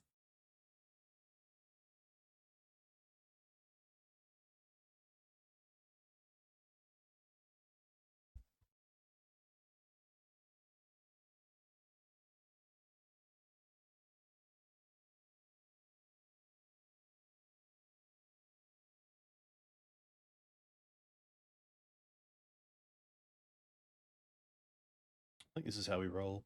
I wonder if they play Karakas. I will double check what like a classic MTG Goldfish.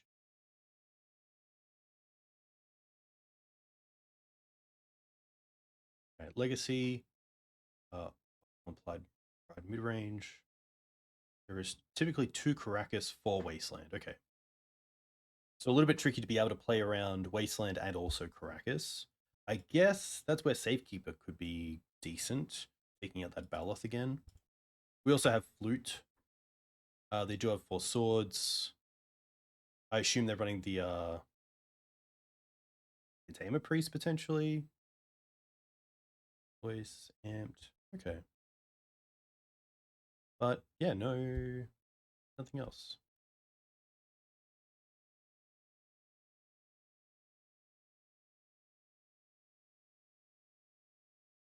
We are also 2-1 Galactic. A little bit mana heavy, unfortunately, to say the least. Let's mulligan this. Not great. But I don't really want to go to 5, so let's keep this bottom the Dryad Arbor. At least then we still have one piece of the combo.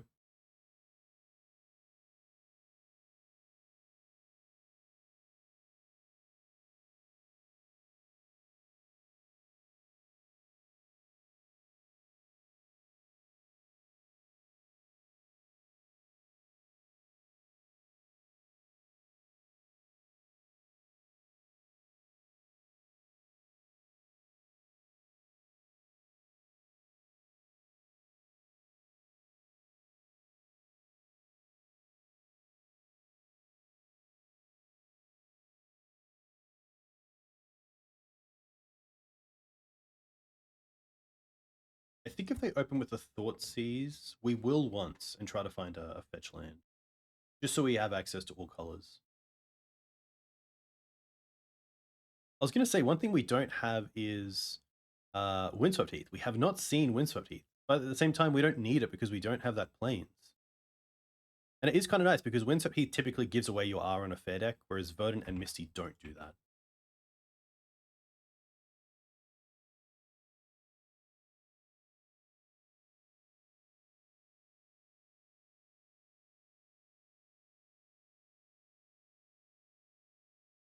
There's the fetch.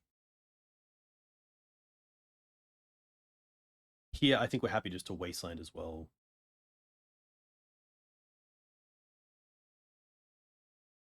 Put them back. We also have access to double forest if we really want that.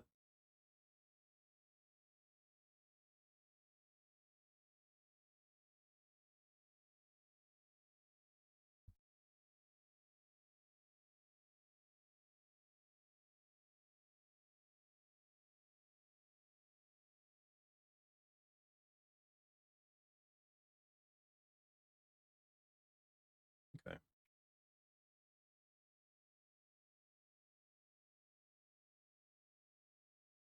I'll go with the Verdant because of Lush. I want to be able to find probably just another land on top.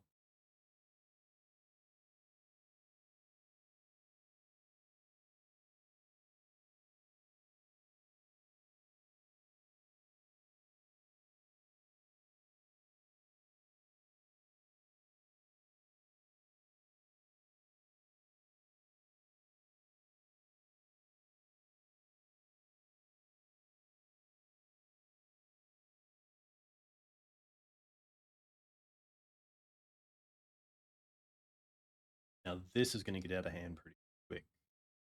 We don't find some sort. That is a land, but is it good enough? I think it is.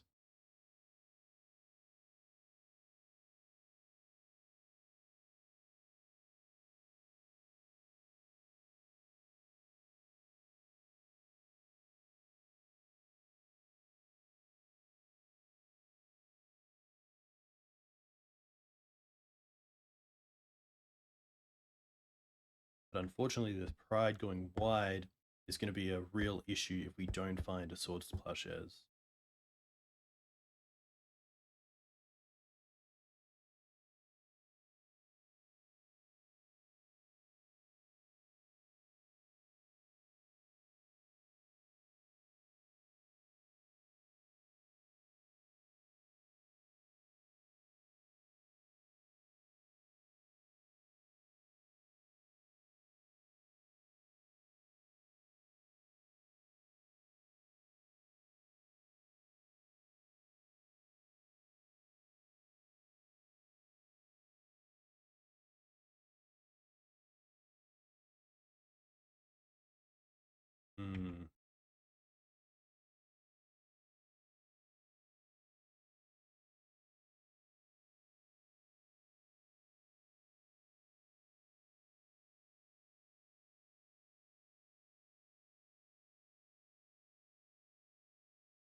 Hmm.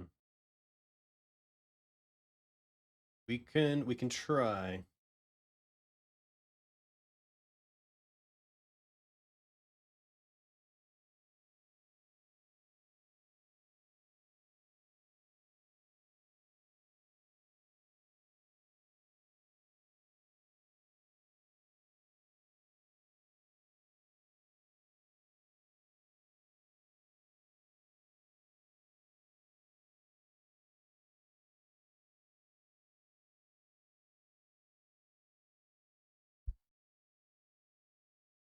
Three, four, 5, 6, 9.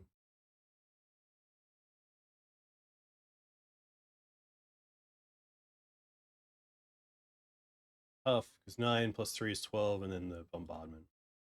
Really tough. Probably, again, just creature matchups are not where we want to be that go wide. It's really hard to try to keep up with them because you have to draw, naturally, some number of the swords. A deck like the Pride deck can kind of stay back.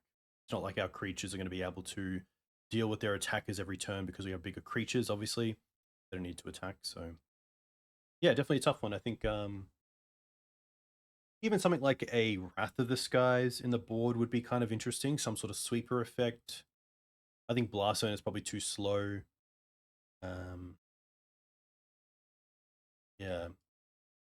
But I think that's always going to be a tough part of Green-White, is just go wide strategies. Probably just as bad as, or just as challenging as fast combo. I don't like saying it's a bad matchup. I think that's just a really lazy way of going about Magic. I think there are challenging matchups, and I think that's a real way to put it, because then you're actually putting in the effort to try to figure out how to do it. Just saying, oh yeah, it's a bad matchup, I think is just, yeah, at a suit. So I think it's a challenging matchup, but I assume there is hope somewhere. We just need to find it. Hopefully we can finish this on a high at 3-2, and we'll see you in the next one. Hey team, welcome back. We're on the play in round 5. With a pretty sweet hand, we'll probably go Misty into Savannah, Green Sun Zenith for Dryad Arbor. Into Night, we have the combo at the ready potentially. Next turn we'll have Keen-Eyed potentially plus mana open. So yeah, pretty happy with how this game could go.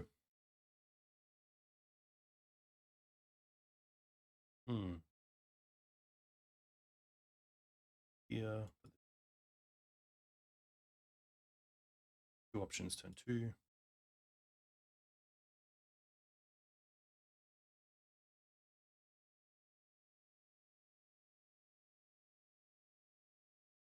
Pretty happy just to run out both Savannahs most likely. Make sure we have access to swords. I'd hate to go for Forest into Dryad Arbor and then only have the 1 white source for swords.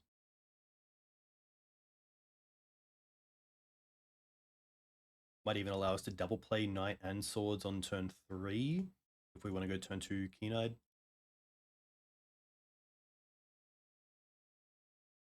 Misty also makes a turn 2 Knight a 4/4. A lot of relevant things here.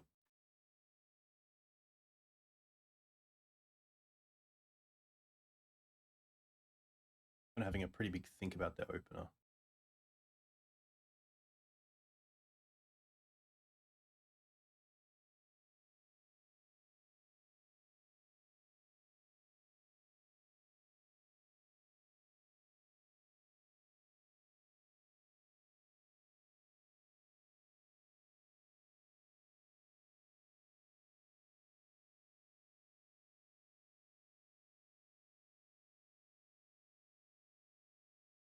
What are we looking at?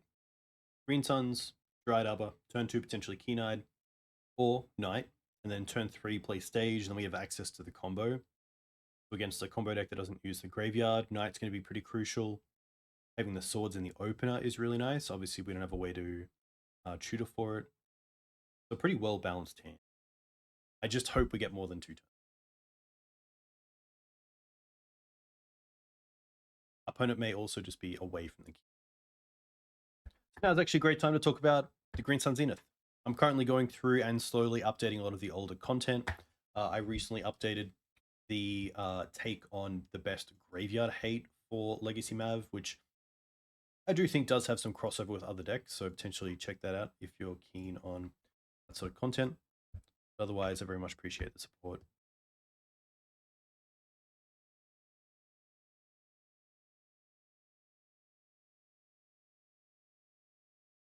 I think if I play a turn 2 knight, I don't want to show the stage either, because I think it puts more pressure on them answering the knight straight away. Ooh, okay. Well then, I think here.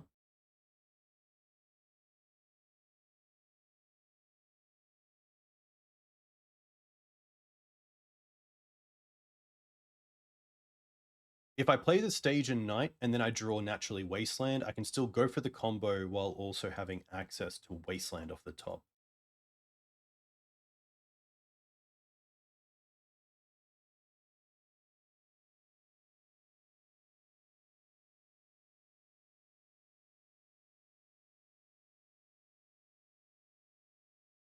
Kozilek's Command is also a really nice out to stage, and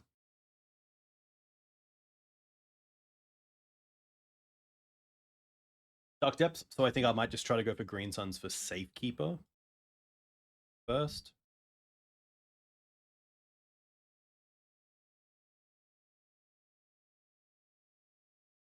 Yeah, 2 mana. Interesting.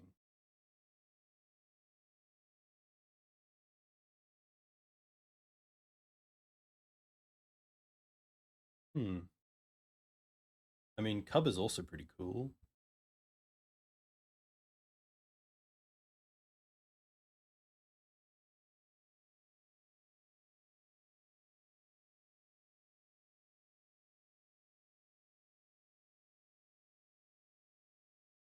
I could just play wide to the board. Would mean Cub, land, trigger on Dryad Arbor, fetch. Essentially just go for Lush here. Double this up. I'll put that in the graveyard. I think we have enough. Check.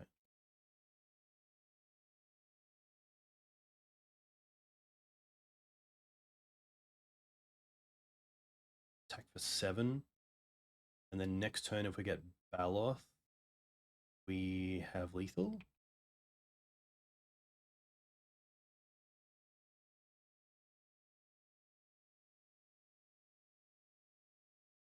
Even if they have like Soul Land Ring.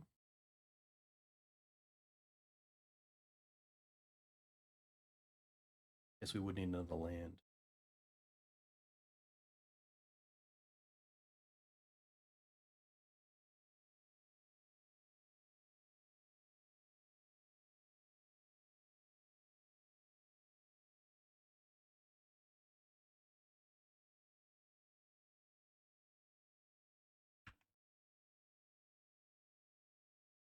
That is fine because we do have Knight of Autumn.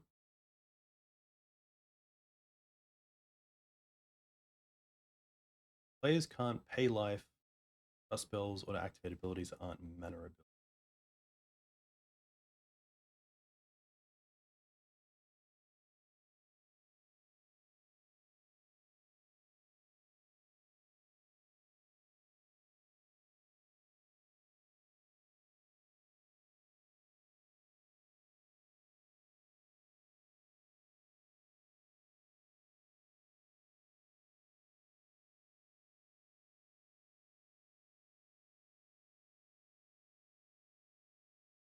Take them off that. 3 to 10.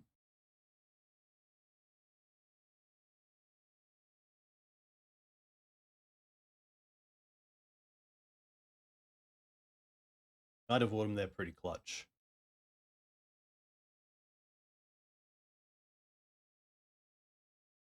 Nice. Okay. Probably a few different ways we could have played that, especially with Knight. I am just very open to the fact that they could have crop rotation at any time, so I think only wastelanding when they're tapped out is probably the way that I want to go. In this matchup, I like the Ouphe, the Flute, and the Forces. Like the Thalias are interesting, the Doorkeeper Thralls are kind of interesting.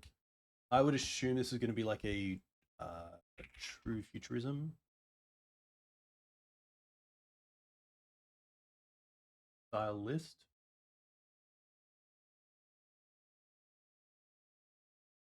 There's no... This one doesn't have that Khan Silex. This one doesn't either, but I think very similar in terms of what my opponent's probably trying to do. Okay, so no real need for a lot. Do like the Gaddock Teeg. I think I could probably shave at least one swords. I don't mind having the Dark Depths combo. The Endurances can most likely come out.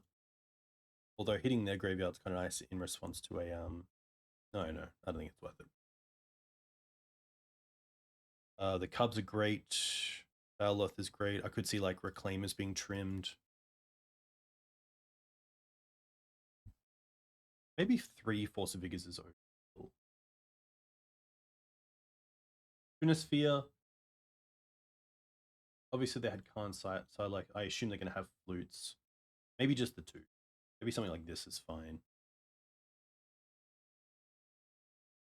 Scryb Ranger allows us to play with just a few creatures in play, which is quite nice against some of their sweepers. Also untap the knight, etc. I think I'm happy to run this and see how this plays out.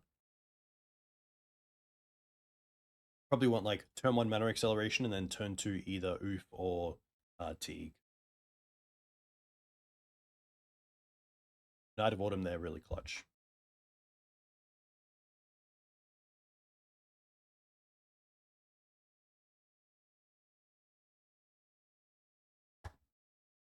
Okay. I don't mind this. We have good mana. We have double Wasteland if needed. So if they start on like a tapped Cloud Post.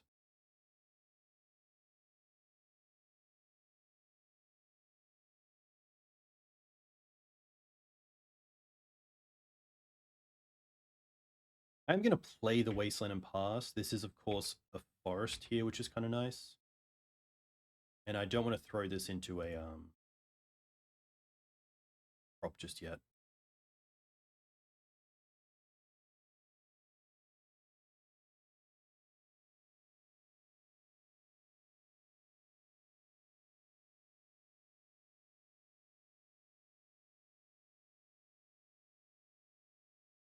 Teeg is pretty nice.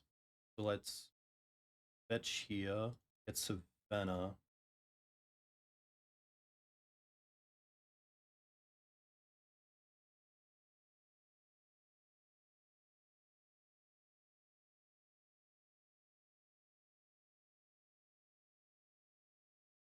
That's going to be fun. Ooh, off the top.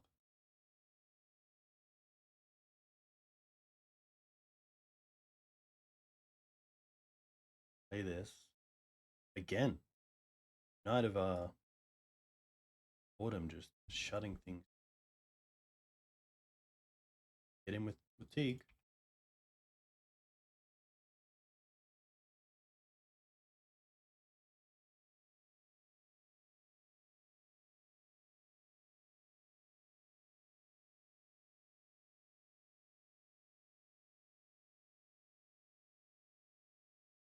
Okay. I think I'm happy to attack with both and see if they have an endurance. No endurance. We'll play a land. And then let's go a knight.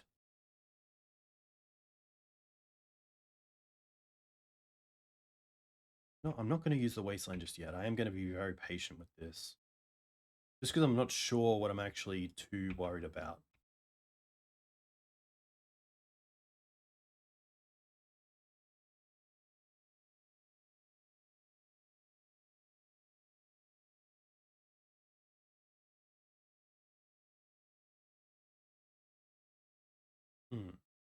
Okay. Again, pretty happy to play the Dark Depths, especially with Scryb Ranger in play. We can do some shenanigans there. Back with both.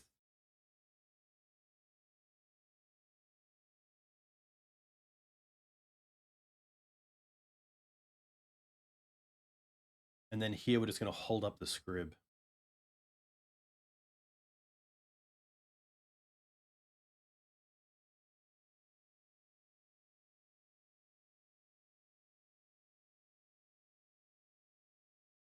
Wow. All right. And then we go. We get up against Cloudpost, which I think is fair enough.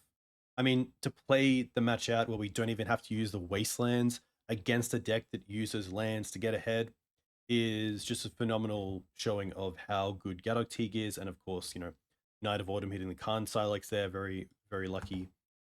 But we do get to finish 3-2, which is pretty sweet. We get to finish on a positive record.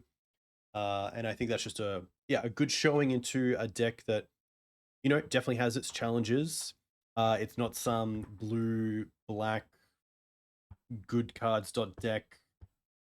It's definitely a very challenging deck to play and win with, I will say. Not that I played it perfectly, of course, but I think that, you know, if you are going to play Fair and Legacy in 2026, it's a real challenge to try to get ahead of some of these other decks, such as blue, black, such as Delver, etc. So, yeah, all in all, pretty sweet. I think that really everything had its time in the sun. So I think if I did take this back, the only real change, we played against lands, blue, black, elves, Mardu, and host. I would say within those, I didn't miss the ability to have basic planes. They hold up Swords to Plowshares, but it is relevant against a lot of those matches because, well, a lot of them did have Wasteland. So lands, Wasteland, blue, black, Wasteland, elves did have Wasteland, Mardu, Wasteland, post, don't really care. So the basic planes didn't miss as much. I have played a basic in the board from time to time, but I don't think it's too relevant here. I really liked that our only mana dorks other than Dryad Arbor all have Exalted, which was very relevant against Tamiyo, and also just for finishing off potential other walkers as well, I think is pretty key. Baloth was fantastic. I think if anything, you could potentially trim one, but again, was really solid. I would probably trim one for a Renegade Rallier, because then it is very much, you know, it could still be a copy of Frenzied Baloth, but it just gives you a little bit of 2-for-1 within the deck, which I think is pretty important. And getting anything back from a Noble to a Wasteland to potentially one piece of the combo to a Baloth. There is a few 3 and 4 drops in this list, but I do think that Renegade Rallier is a great way to try to get something back. Even a Cub, getting a Cub back is pretty great. So yeah, I think Renegade Rallier could be good. And then I think in the board, potentially some sort of removal. Potentially the Thalias. If we're going to be bringing in Deafening Silence, and say Force of Vigors, and we have Veil of Summers and Flutes, I could see the Thalias being that spot where you want removal. It could be Part to Exile if you want it just a clean way to answer big threats. It could be Get Lost.